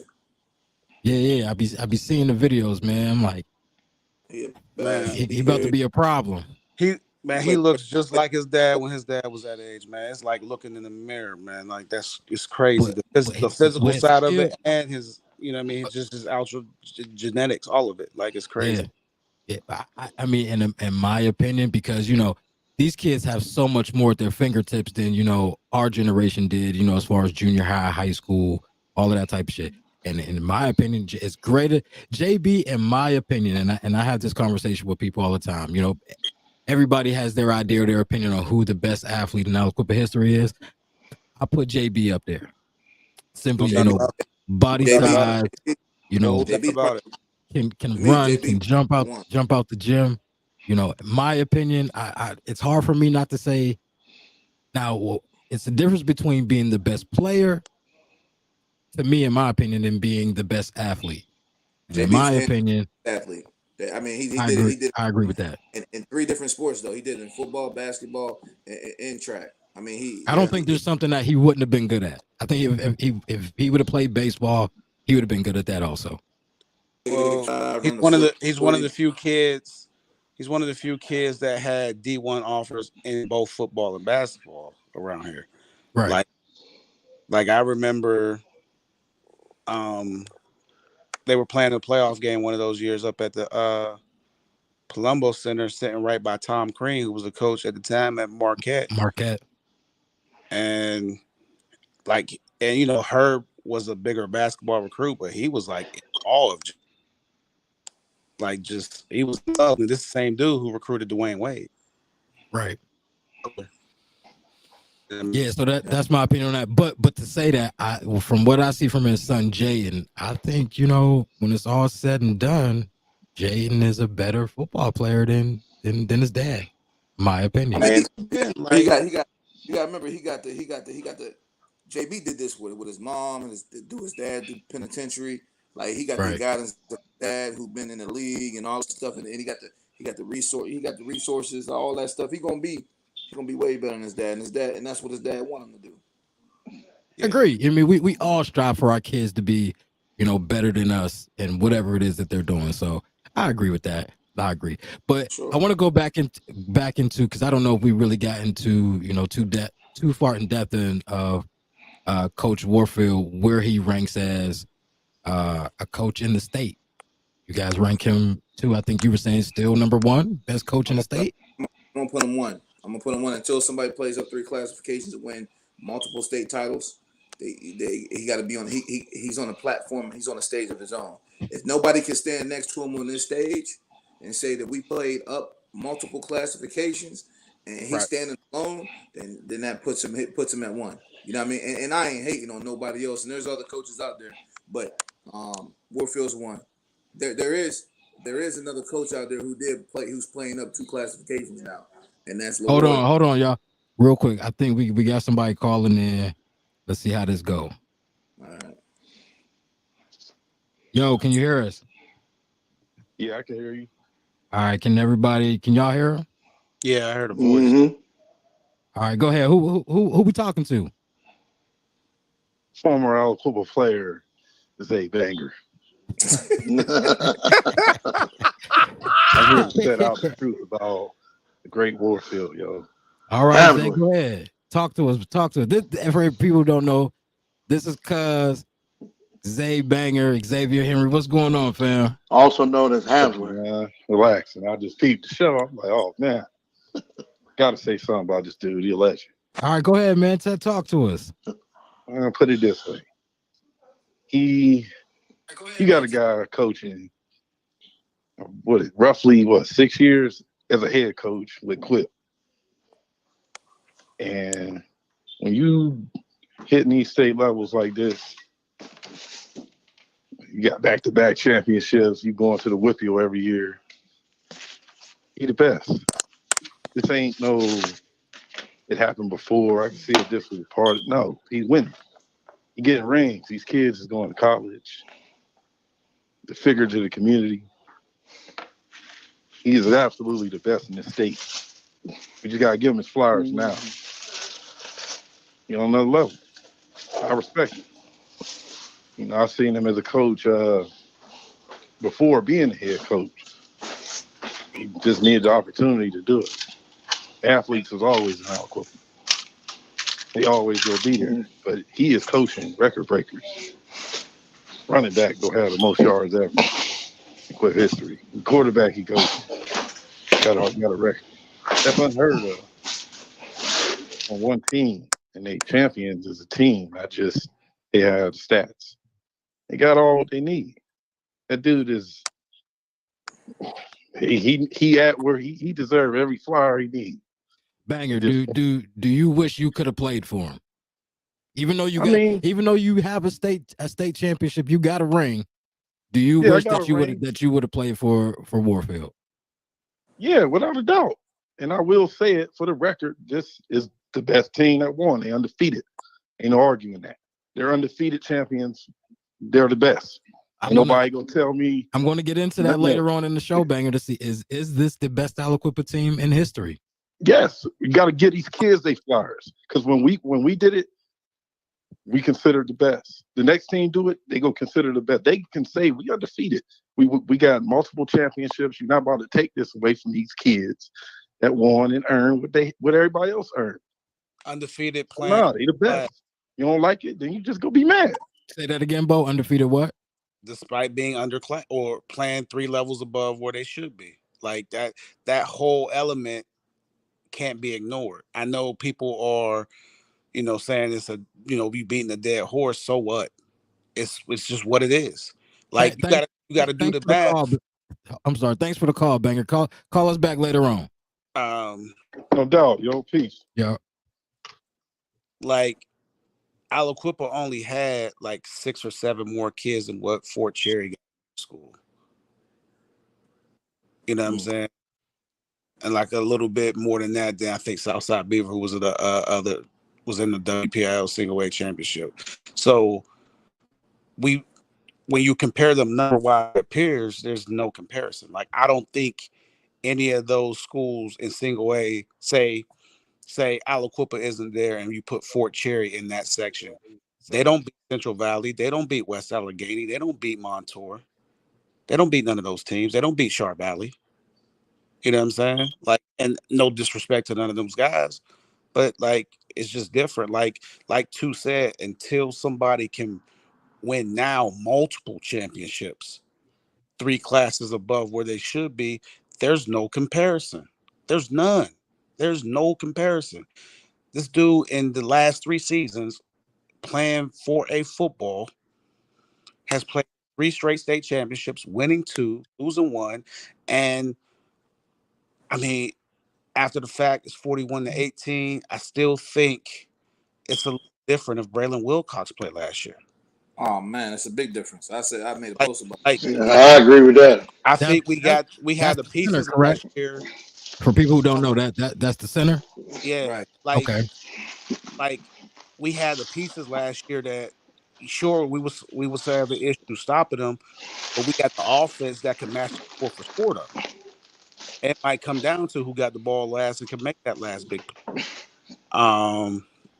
As far as all of that, like, man, like us who know sports and into it like that, we can appreciate what Warfield has done.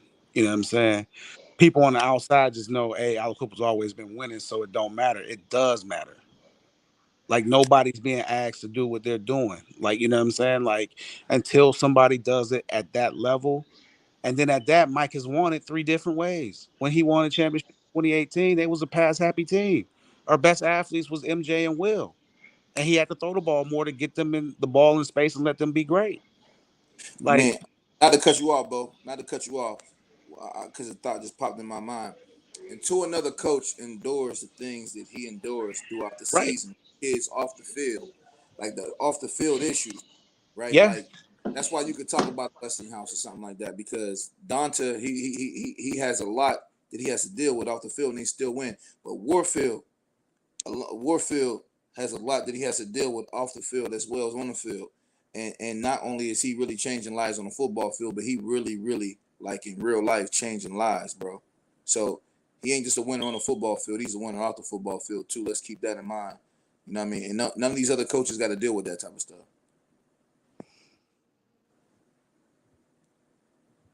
Okay. Well, I don't know where Rue at. This nigga stayed disappearing. I don't disagree with that at all either. Like, and I was just for sake of the pod or this what we doing, I just wanted to leave it just on the field only. If we want to talk about that, we can. And he's done other things like, you know what I'm saying, like obviously helping college athletes, a couple kids that help with getting them jobs, getting them into carpentry school, getting them into the police academy, stuff like that too. You know what I'm saying? Like, though it's bigger than just football. It's more than just football with him. Like, you know, I respect his G. You know what I'm saying? Like, Sure. But Yeah, when on the field product, he won. Like I said, he won in 18, being kind of pass heavy. We had a power game heavy in 2021. This year, we still was a little bit run heavier, but we had some balance offensively. So he's won it different ways as well. but Like it's almost like look how you want the product. look how they played in the state. Look how they played in the state. If you watched all them games from 1A to 6A, right? Yeah, It might have been two teams that really played real football. And I'm talking about real football is you ain't got to run your quarterback every other play. You know what I'm saying? right, I think Cheese might have had maybe one scramble this whole game, right. but you know what I mean? They played real football. All these other teams are running their quarterback 20, 25 times a game. You know what I mean? To me, that's not real football when you talk about coaching. You know what I mean? So, I mean, the dude could coach, the dude could lead. You know what I'm saying? Wait, well, what's the quarterback's name from the single way? Matt C, Sieg, They say he you know what is he, a sophomore? Say sophomore. he's yeah, great. They good say athlete, he's heck of a great. football player. I mean, you look, he was great. He was great until he ran up against Stilton. Now that's a Division I quarterback as well. That's true. Where you going to Army, Navy, one of them? Listen, I say this, and I don't say this to be. Stilton has a great program too. I don't say this to They be said they the Aliquip of the East. No, ain't no damn They got to Aliquippa. relax on that one. They got to relax. That's what I heard. Nah, bro, ain't no Aliquippa East, bro. Ain't no Aliquippa. There's only Respect one what they Aliquippa. do, but until they do what we do, there's no comparison. Right. I lost my train of thought, man. That's why I be talking when I be talking. We was talking about Oh, Sieg. Matt Sig. Yeah, listen. So you know how, and it's no disrespect to nobody because Rich Johnson is a good coach, but he got what? He got two Power Five players and four Division I players on that defense. And Matt Sig ran for like 200 something yards on him. And then you go up against a team like Stilton High, who got some real athletes in the field, and he looked not even above average. He looked less than average. You know what I mean? So competitive, man. Like competitively, like you could tell who a Power Five guy and who ain't a Power Five guy. Like Matt Sieg is a Power Five guy. You know what I mean? He's still young. He's still a young dude, but that football down there, you know, these guys are getting blown up to be these big ass football players, and they just for real. Like let's think about it, they for real, just like some average football players. You know what I mean? You could put cheese. You could put cheese on any level. You could put Quentin Good. He can go on any level and be the same success as he would be as 4A to single A to 6A. I believe cheese maybe, and I ain't just saying this to be, you know what I mean? No. I'm saying this because this is my personal opinion. Cheese could play any level of football from single A to 6A and still be top three. Yeah, That dude is special, man. That's a big reason why Quip is the way it is right now. Cheese, him and Braylon are some special dudes, man. 41-2 as a They starter. they some special dudes, man. He knows how to That manage. that that is a great stat. 41-2, 3-time back to back WPIAL champion, 2-time state champion. Who no one has ever done it like that. No, and I don't think no one ever will. Because before him coming in, we didn't really see Aliquippa as a passing team. So then when Eli Kasanovich comes in, you know, new offense, new coach, new administration, all of that.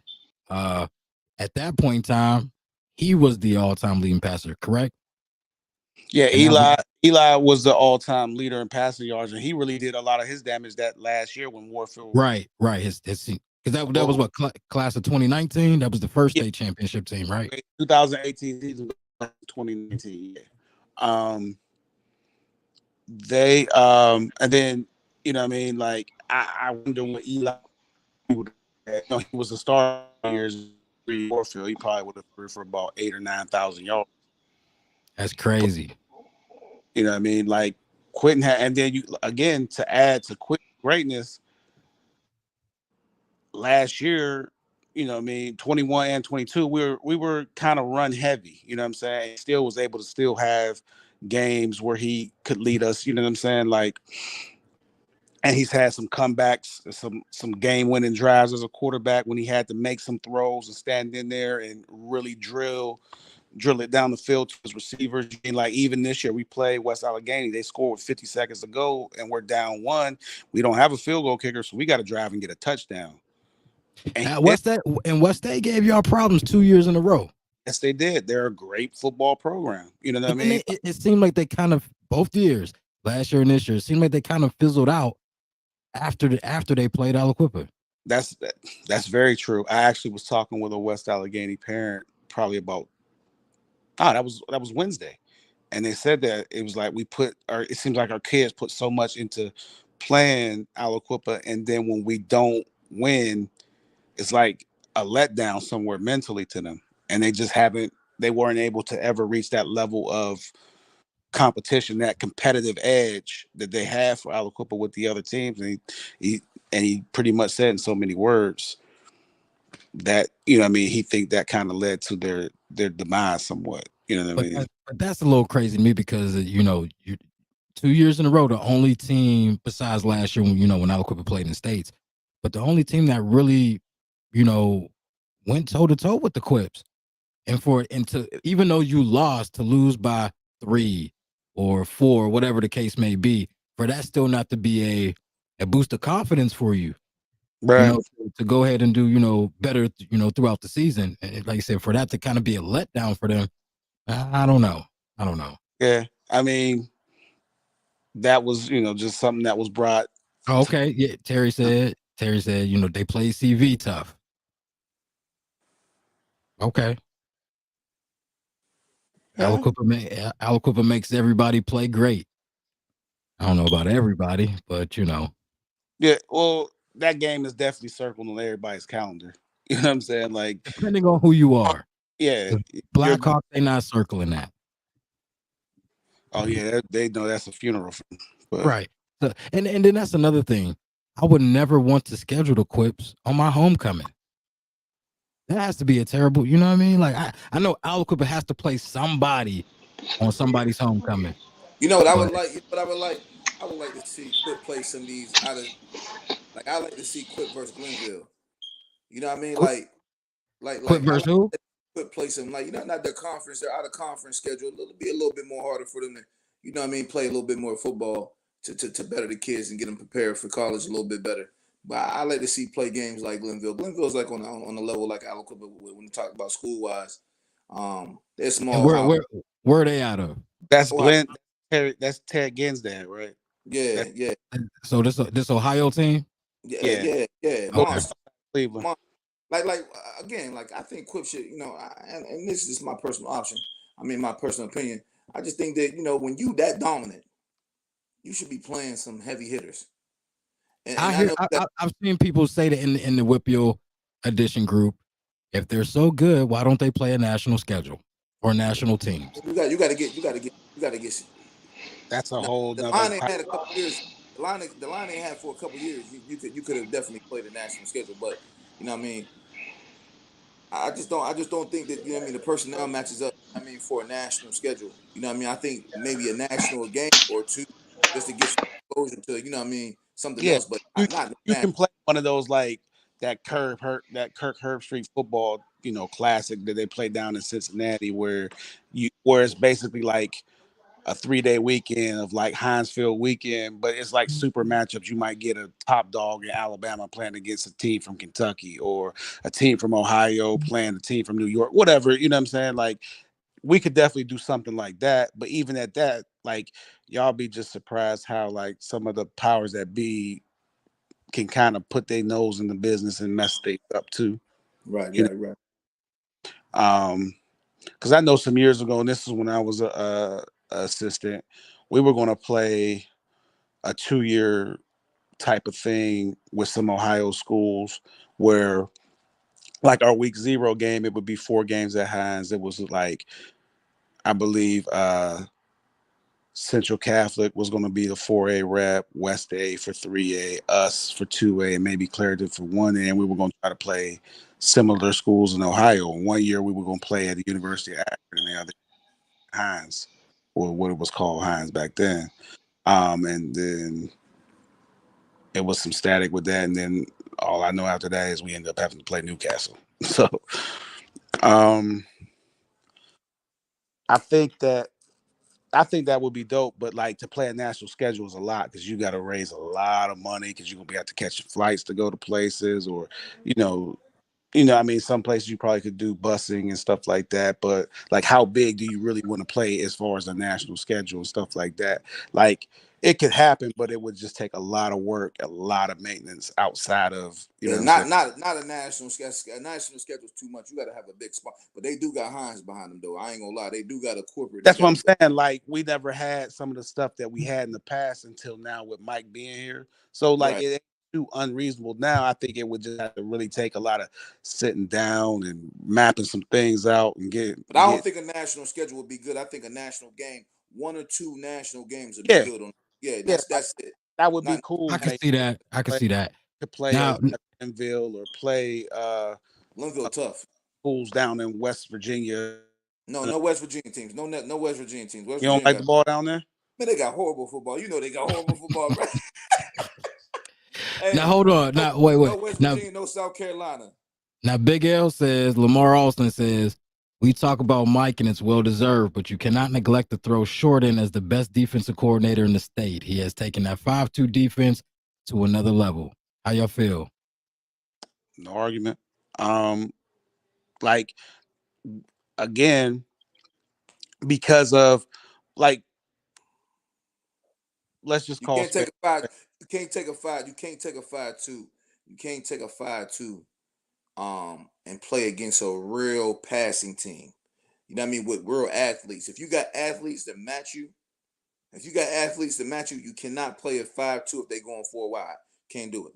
If they're showing a passing offense, you got to jump into a passing defense. If they show a run offense, then you can run to a. You know what I mean, you can jump into a run defense. But playing a 52 showed you last year on defense. Not talking to offensive wise, but on defense, how I looked against playing against some real receivers and a quarterback that's, you know what I mean, a 50 type quarterback in Stone Saunders. So I'm gonna say Short is a monster, and ain't nothing taken away from him. But a 52 defense against, you know what I'm saying, five wide or four wide, it's just when you playing a team with some real receivers, you ain't gonna be able to keep up. Too much responsibility, too much responsibility on the DBs to have to play two zones and stuff like that. That's just too much.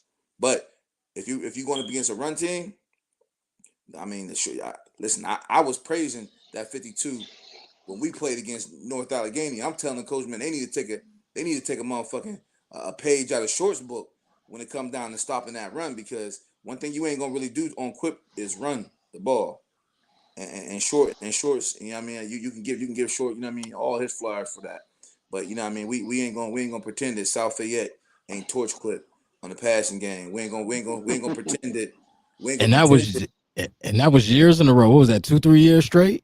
Right, I'm just saying Something we ain't like gonna that. pretend that Bishop Canevin last year. I mean, not Bishop Canevin, Bishop McDevitt last year, and just go hog wild.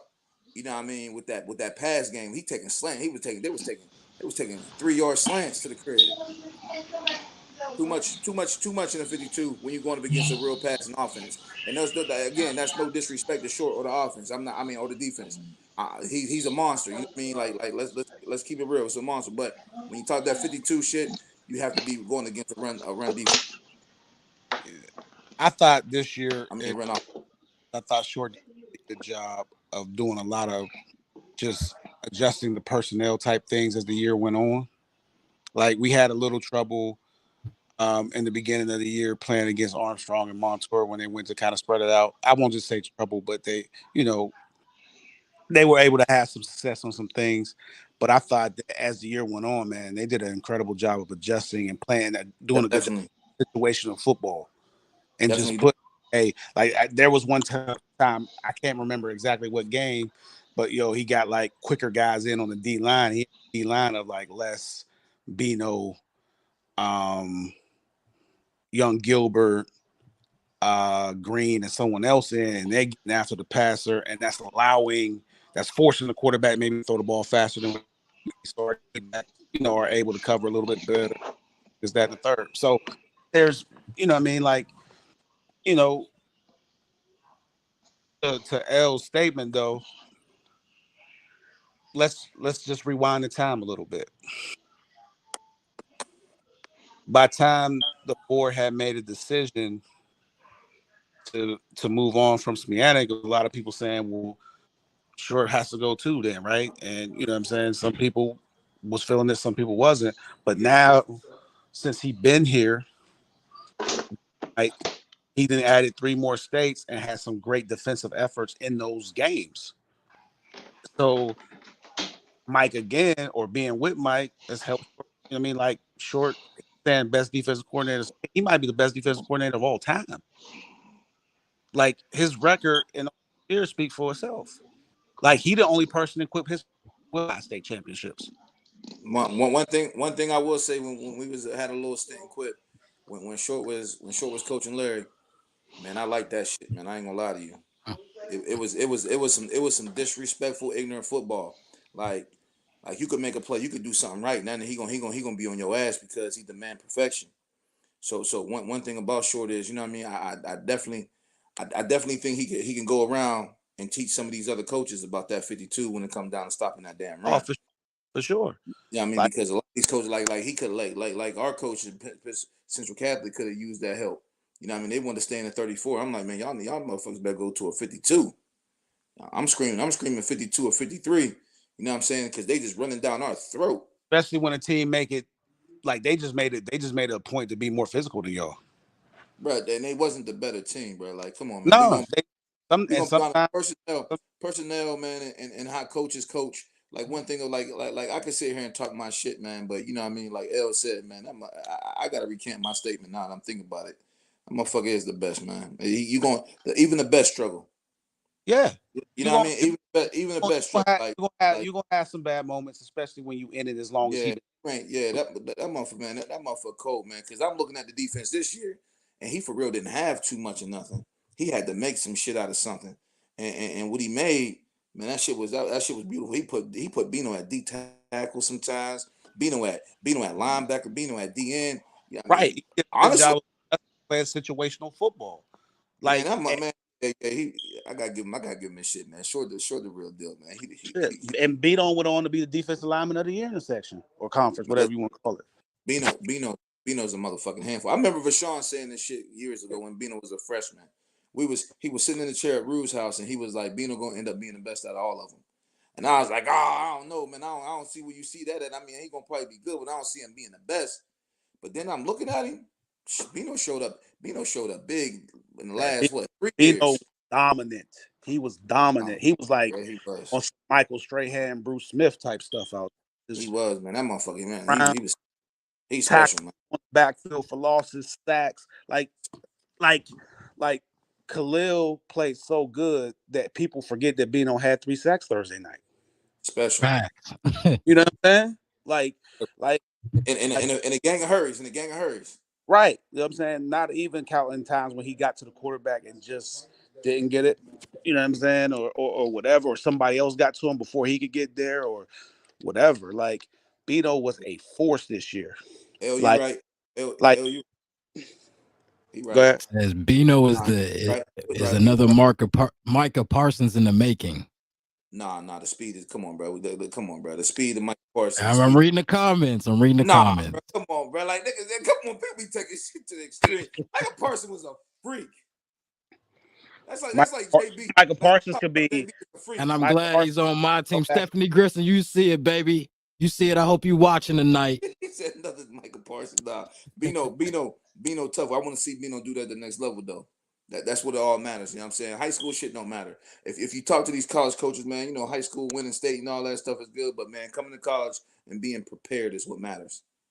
You know what I mean? I want to see him play at the next level. I want to see him do real good. I'm a big fan of Bino. I remember when Bino and his dad fell off that damn quad and it rolled on him. I thought he was going to die that day. Oh, damn. You know what I mean? Didn't look at him today. You know what I'm saying? Dog ass nigga. So you guys saying Coach Warfield is the best in the state due to him winning in 3 different classes as a single A school. So I don't know the coach's name from Southern Columbia, but we know that Aliquippa has 20 district championships. Yeah. I believe me and Rue was talking earlier in the week, and whatever Southern Columbia, right, or South Columbia, whatever. Their coach has 23 district championships by himself.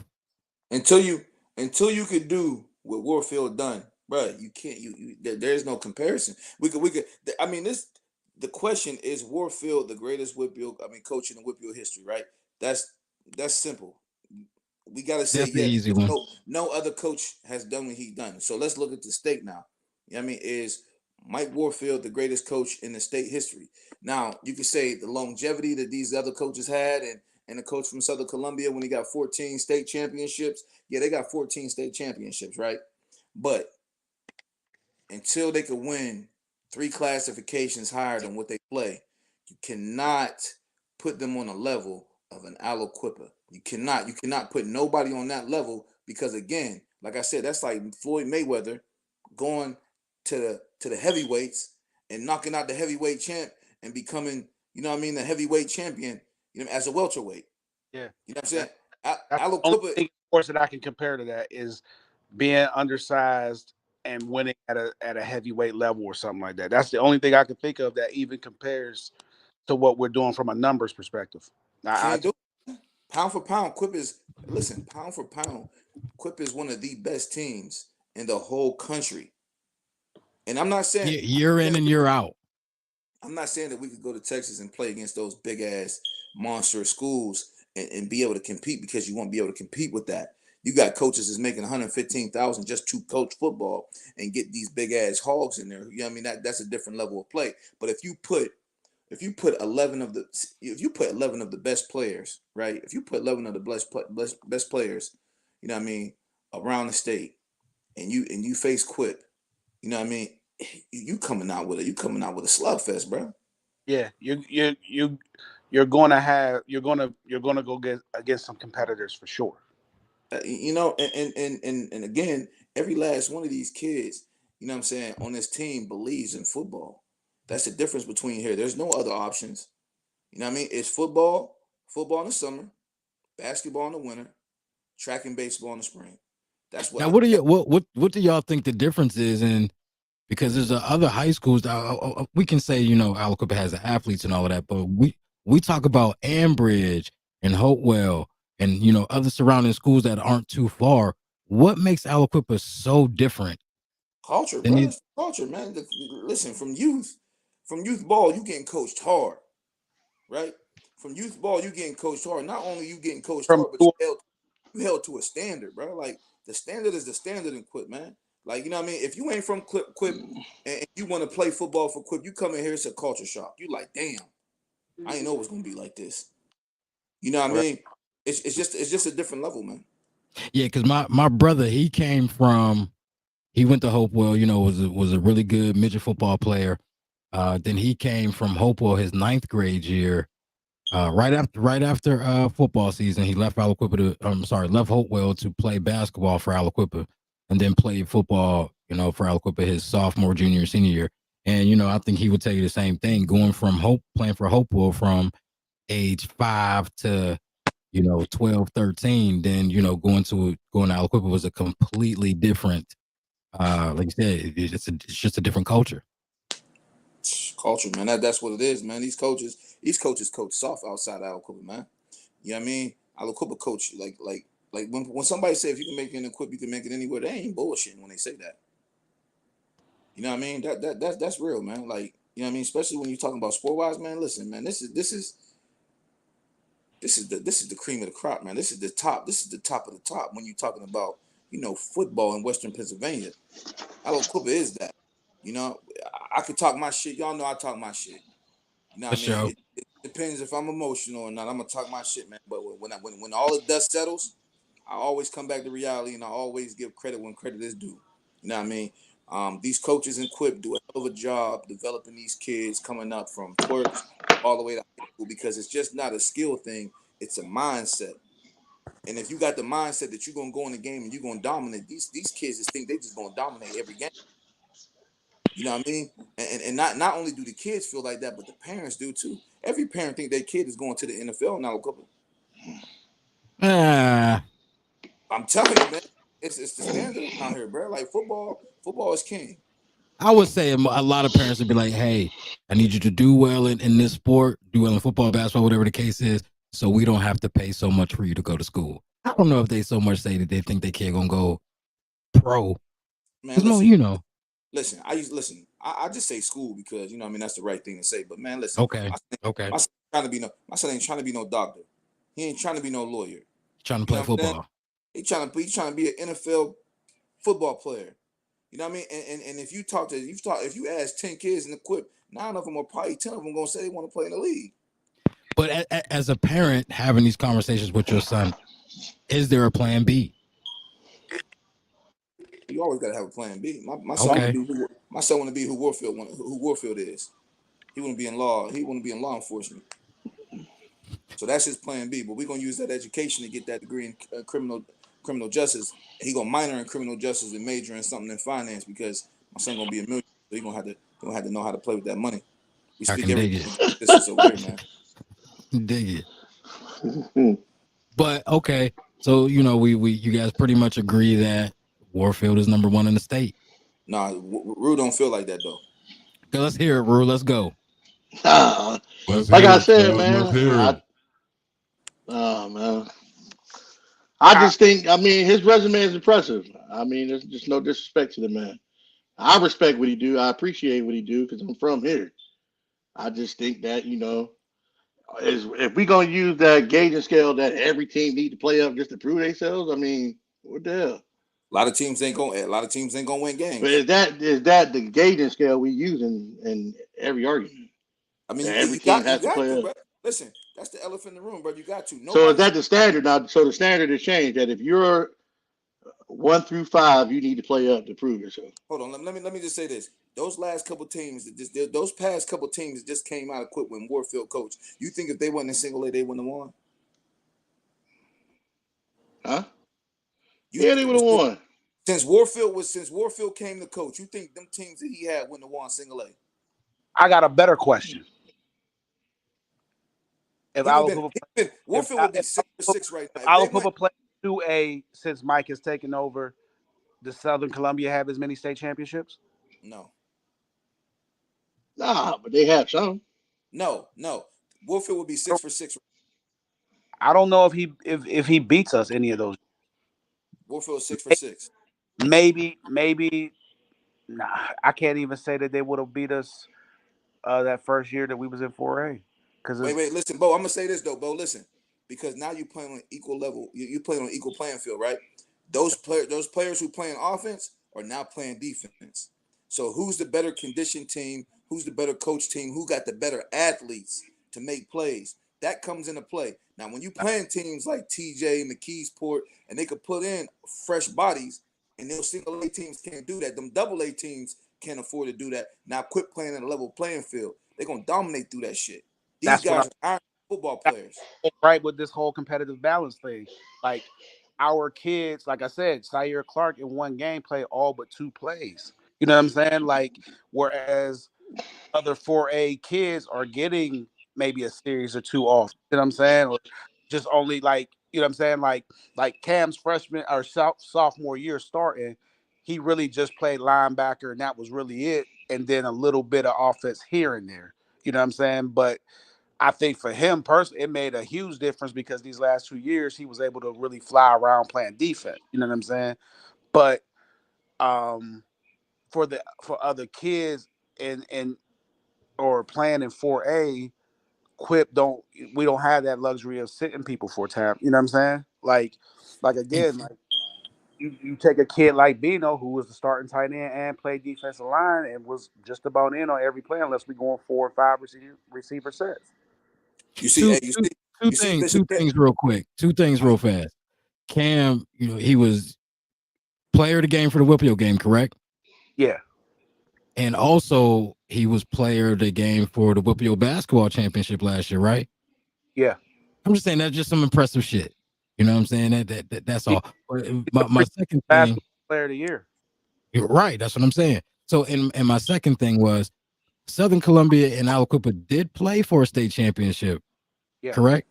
Yeah. Anybody remember the outcome of that? I was coaching. It was a boot. We ain't tried hard.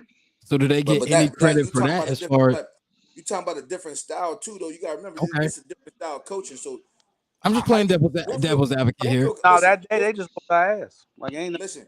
Warfield can play both ways. He can hit you in the air. He can hit you on the ground. However you want to play. You know what I'm saying? He gonna play. He gonna play. I ain't gonna speak on the coach And who was previous there, but I know there was some good quarterbacks here who could have aired that ball out the right way. You know what I mean? If there was a real passing attack, you know what I'm saying? Prepared. But Warfield is playing the game like the game's supposed to be played. Again, when it comes down to his resume, he's undisputed. You know what I'm saying? When it comes down to the kids that's on the football field, who's he had these last couple years, man, I don't think there's nobody better than these kids. He's had some of the best kids, man. And we knew Tyke was gonna be who Tyke was, but John Tracy, people didn't really know John Tracy was this dope, but outside of play, I love the way John Tracy runs. I you love know what I his mean? style of But play. people didn't even know they had a three-headed monster because Cam is dangerous with the ball in his hand. He's been dangerous Right. since he was young. You know what I mean, he was a ram, killing people. He You know will what I'm run saying? that ass over. So again, People forgot Cam was a starting tailback in 2021 and then had a high ankle sprain, had to sit. And my man Tyke got the joystick and they never looked back. But that's what I was going Believe to go that. to too. Believe that. this competition. Tyke was not originally the starting tailback. Right. So if Cam stays healthy, do we see what we're seeing now? Tyke was a receiver, Yeah, Tyke Right. wing is probably. I mean, but Tyke. Tyke was Tyke. Tyke been Tyke. like this I since think too. you still. I think they just still find a way to get him in the mix a little bit. Like it might be a little bit more of him catching passes out of the backfield, but I think this would still be. He would be great. Like again, like, and and in Cam's situation, like I was messing with him one night at the crib, like I just came in and just took his spot. He was like, "But you balling."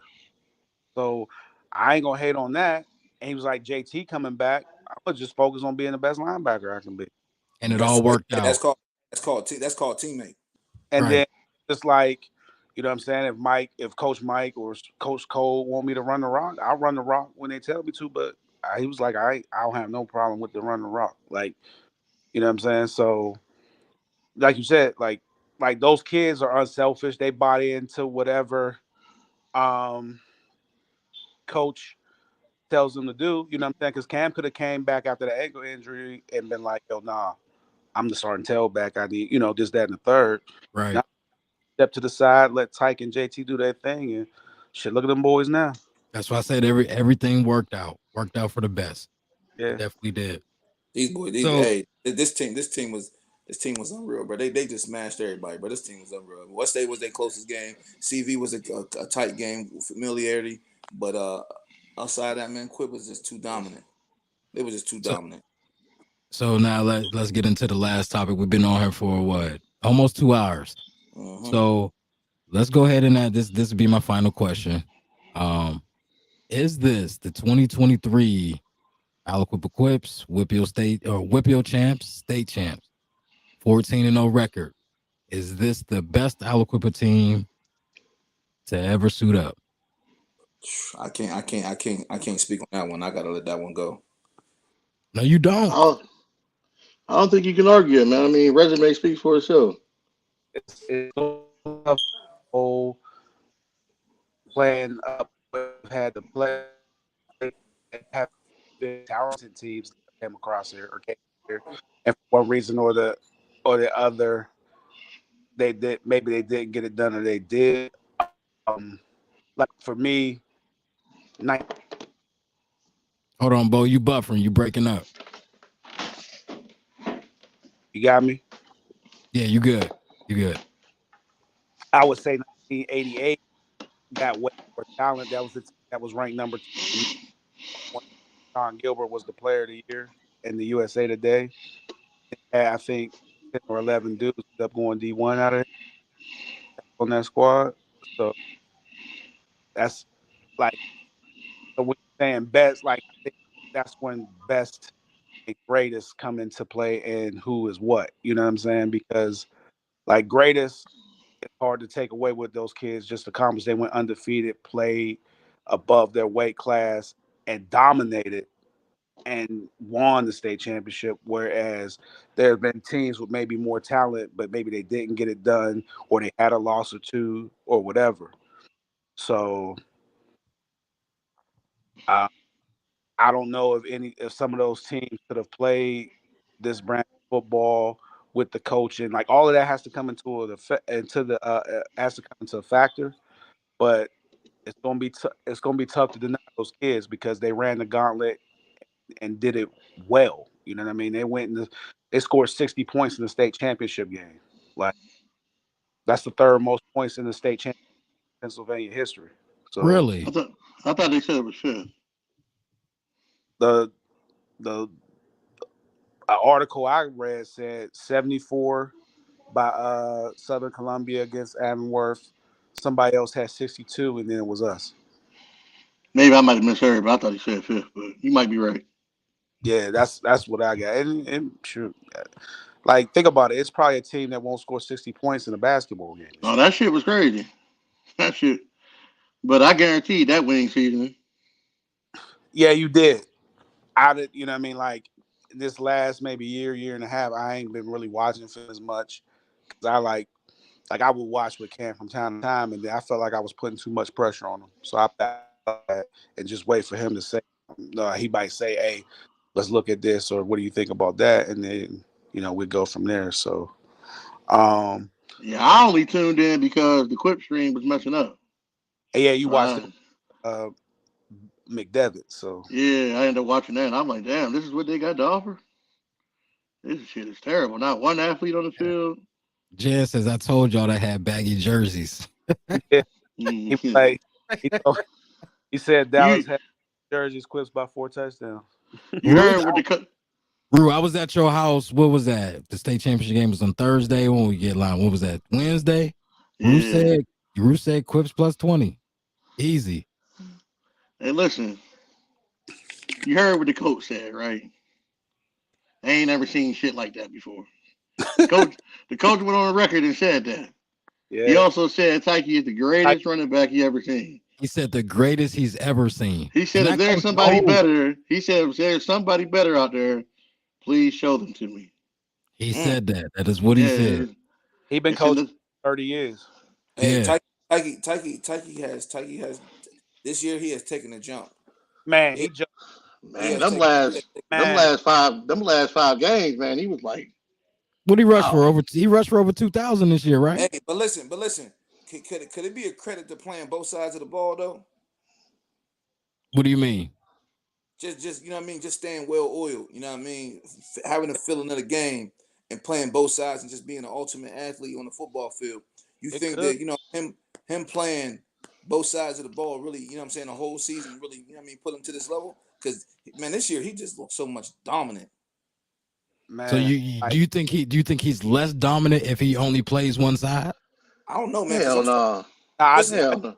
I'm just starting to think. Listen, his work that he put in took him to another level. I'm starting to think that you got to play both sides of the ball, bro. And that motherfucker was out there looking like Walter Payton. Man, he Man, was looking. Hey, incredible. he He was was on another. incredible. He was look. He He was was really on running another level. motherfuckers over, knees about to hit the ground, still dragging motherfuckers. Now, I'll say this: the only issue that I had was now I guess the rule is for safety, and I get it, The but hurdle. I heard that you can hurdle you can only hurdle when a player is actually trying to tackle you. And I've seen one hurdle. That's what against CV when the guy left his feet to tackle Tyke and he hurdled over him. But then there was times where it's like he was just just jumping, and I'm like, did you really need to do that at that moment? So great athlete, great running back. That was just one of those things that I was like, They opened up Pandora's box, man, and he gave it to him. Hey, Man, that boy. Listen, all them backs who touch that agreed, ball, for agreed. real, they all on a different level. You know what I mean? Anytime they touched the ball, it seemed like it had the potential to go for 6 every single time. John Tracy showed that he was that dude. Cam showed that he was that dude. Tyke showed that he was that dude. You know what I'm saying? It was. Then you got some guys coming up though. You know what I mean? You got some guys still developing coming up. You know what I mean? It's gonna be that dude. So I mean, I agree. it's I was looking forward to this. I was looking forward to the Quips McDevitt Part 3. I got 2 little brothers that graduated from McDevitt, and we talk periodically about the games. And we were all looking forward to seeing the round They 3. didn't match up this year, man. That line was trash, bro. That line was trash. Quit with the tore their ass apart. Yeah, they lost too much last year. Wings would have been season 2 for sure. with that special sauce. So, but wait, Rue, did you finish your statement as far as well, I think you did. Listen, I mean, like I said, he is that dude, man. Warfield is that guy, man. I just don't. And those 6 years, and I just don't know the scale we're using. I don't think it's fair. Listen. So if he would have went to single A and went 6 for 6, would he have been a GOAT? I still would be putting my man up there, man. Hold on, y'all. We got another call coming in. Let's see who this is. Hold on. I can respect other. Yo, what's going on? Who's calling? Just getting it done. Xavier Henry from Aliquipper. Okay, he back. He's back. Hey, man, okay. Listen, man. Hey, use your name, man. You're a Hamsler. This one more time. Say that again, Banger. I said I'm going to repeat this one more time to answer this question since I got to hear it. This team is the greatest. Period. Ain't no arguing it. You can't bring up factors of nothing. They are the best. I don't think that's fair. I don't think that's fair either. Team. It's just what it is. They undefeated. They great like that, man. They like that. Well, we talked, before the show started, and different sport, but basketball. Aliquipper team went undefeated, 30-0, right? Or was it 29-0? Right. 29-0, 30-0.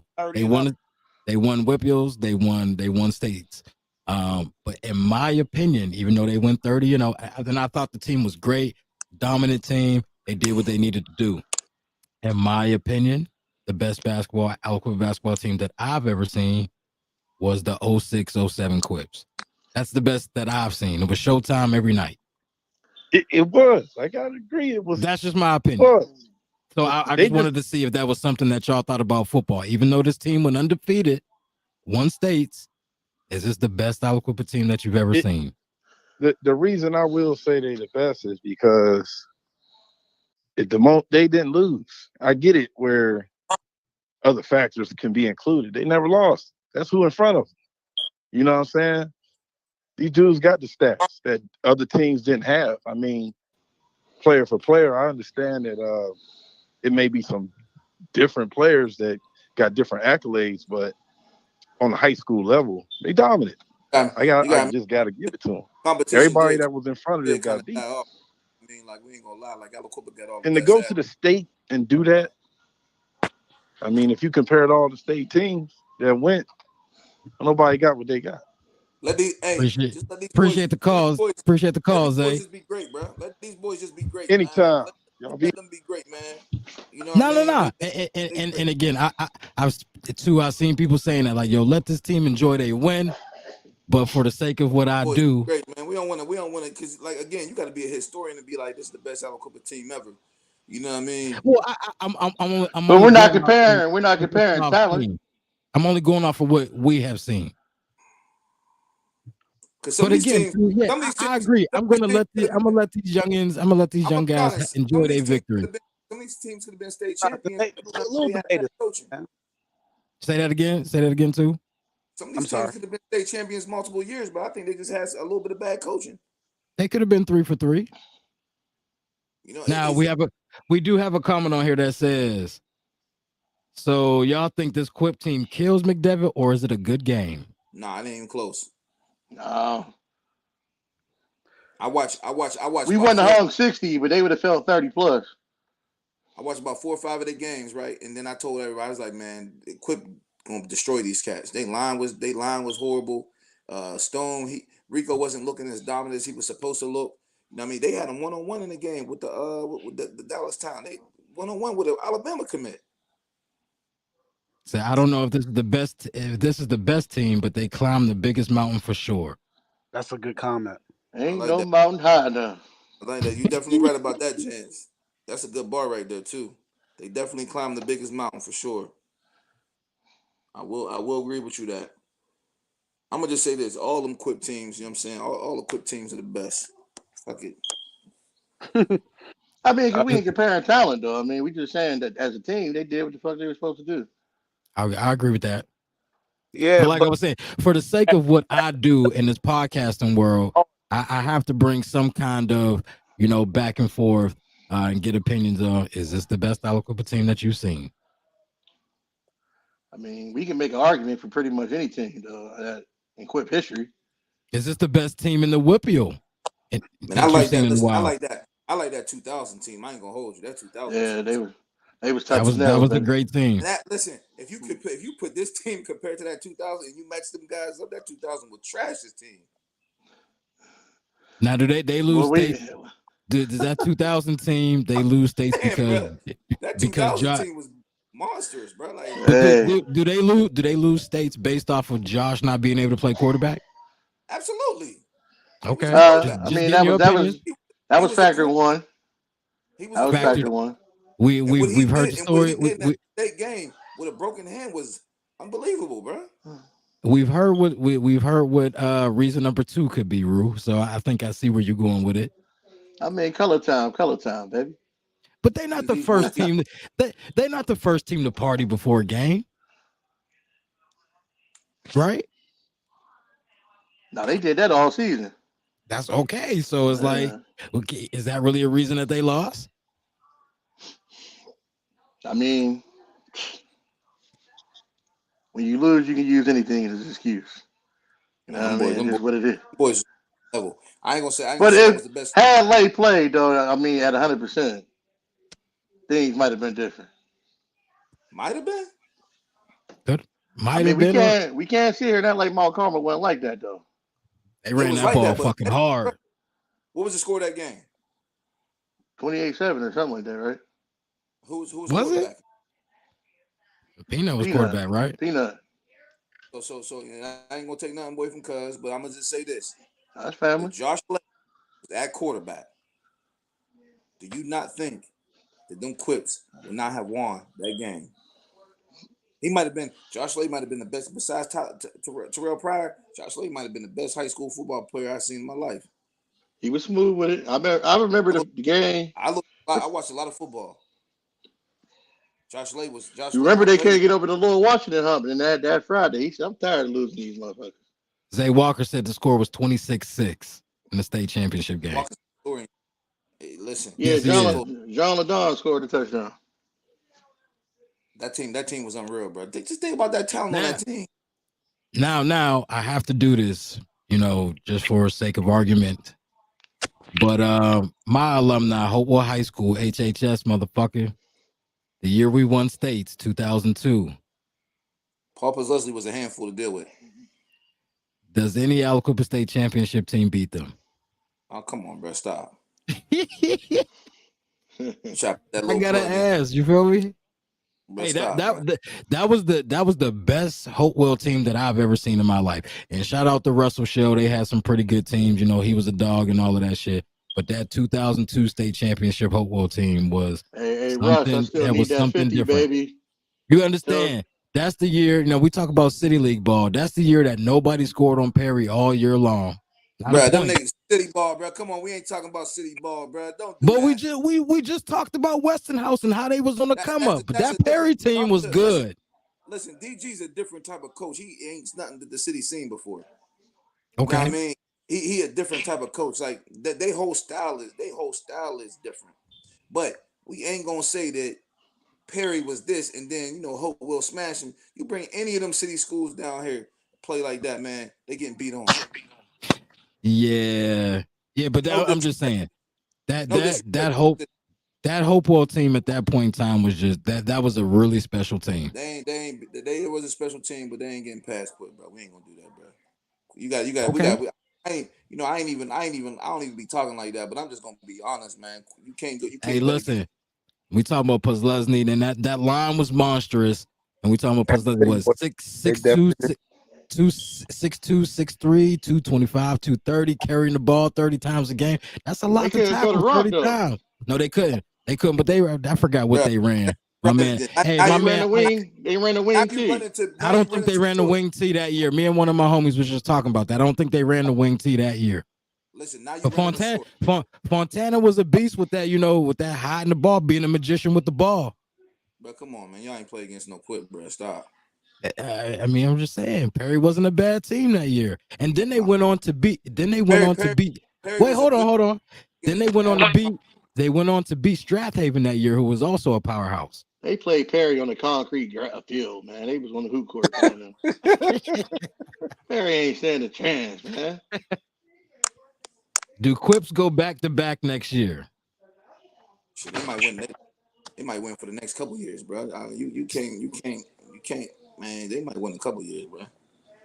It's hard to go. Okay, It's hard to. It's hard Dwight to bet. Lindsay is everywhere.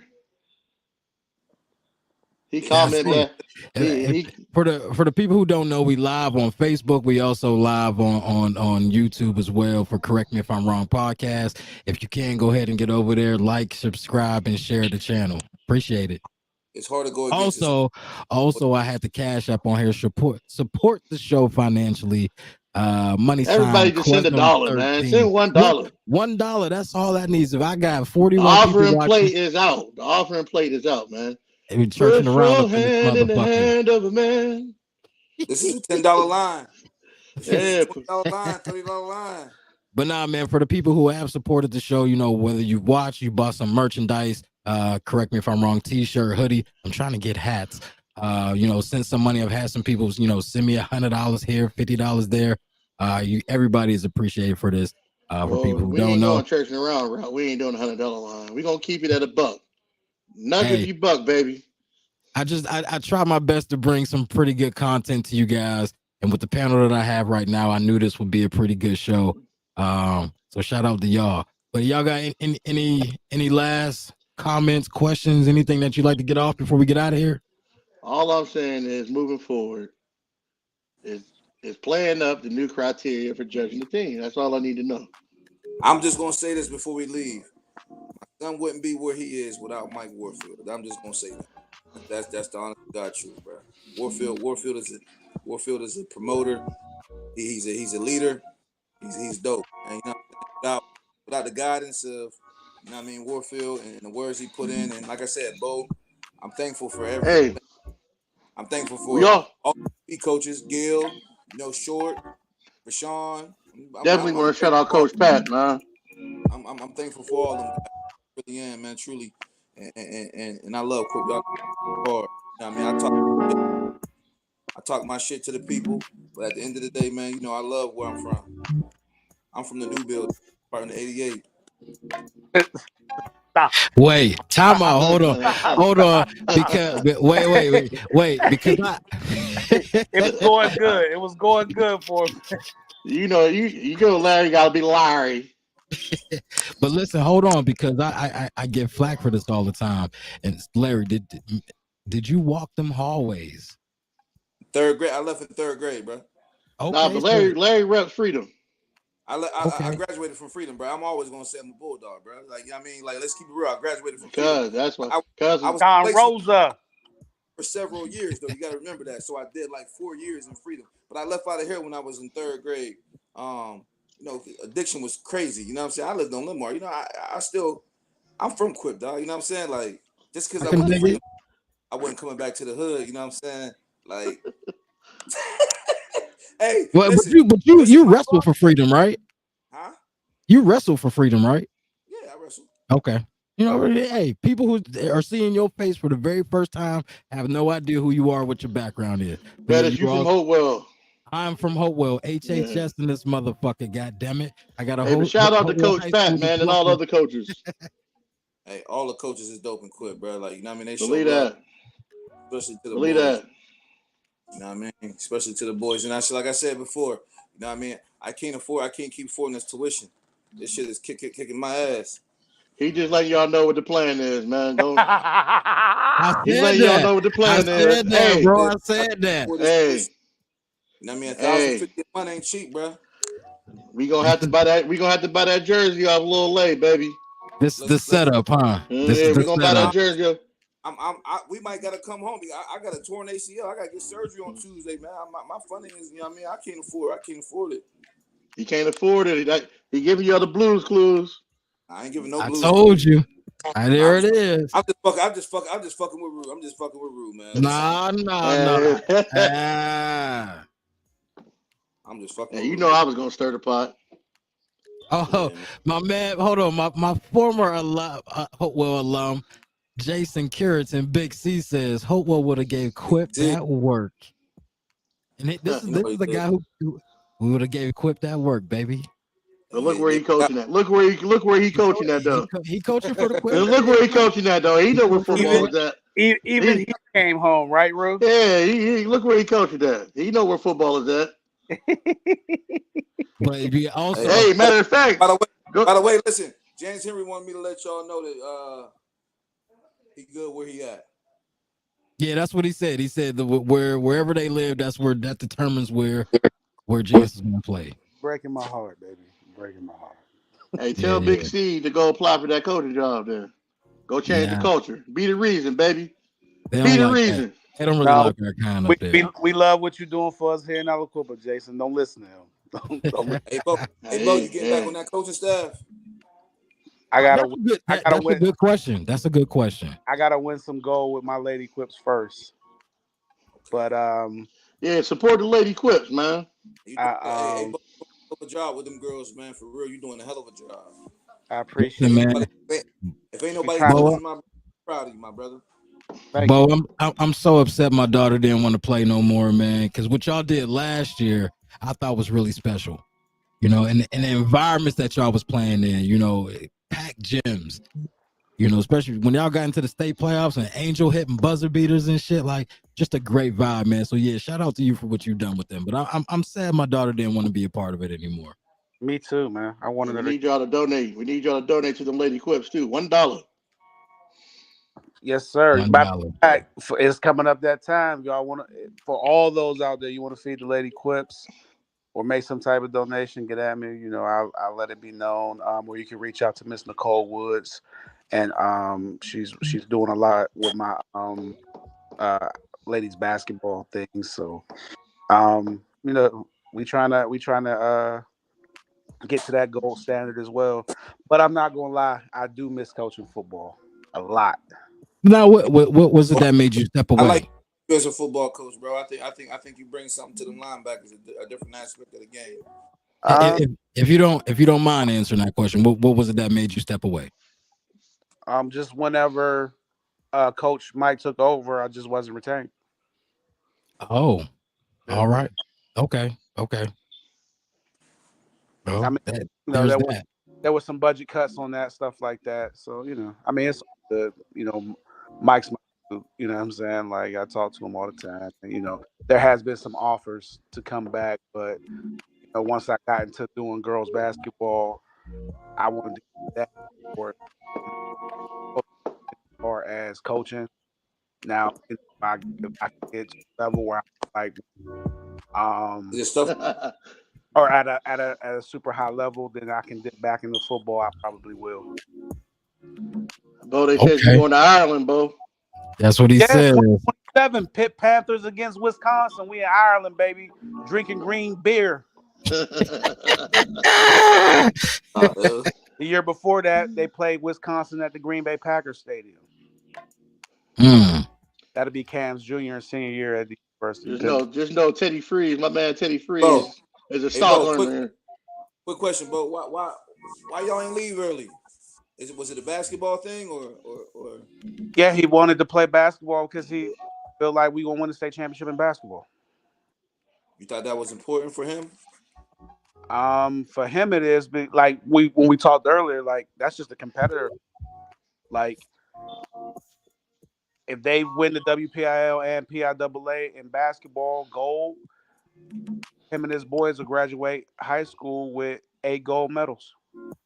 Mm, mm. So you think Nobody's even close. can he do you think he got an opportunity to go to Pitt and be a freshman by getting there in Yeah, June?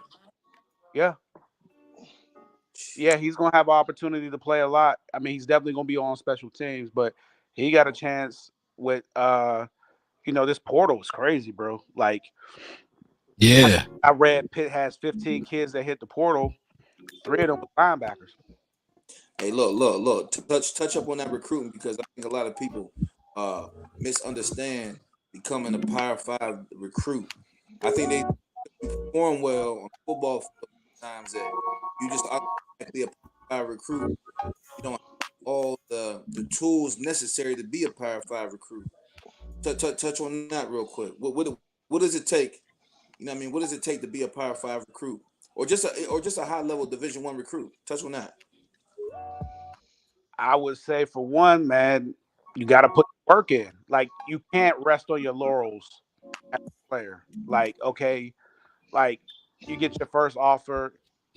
I've seen a kid get an offer and just never really get back to being the player he could have been. You want to keep working.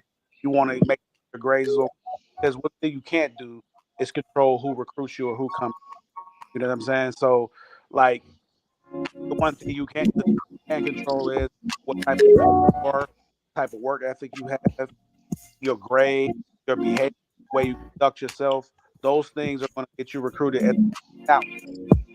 Um, a lot of schools that recruit my son that have done like things with him have always talked about how he conducts himself as just a person first before a football player. You know what I'm saying?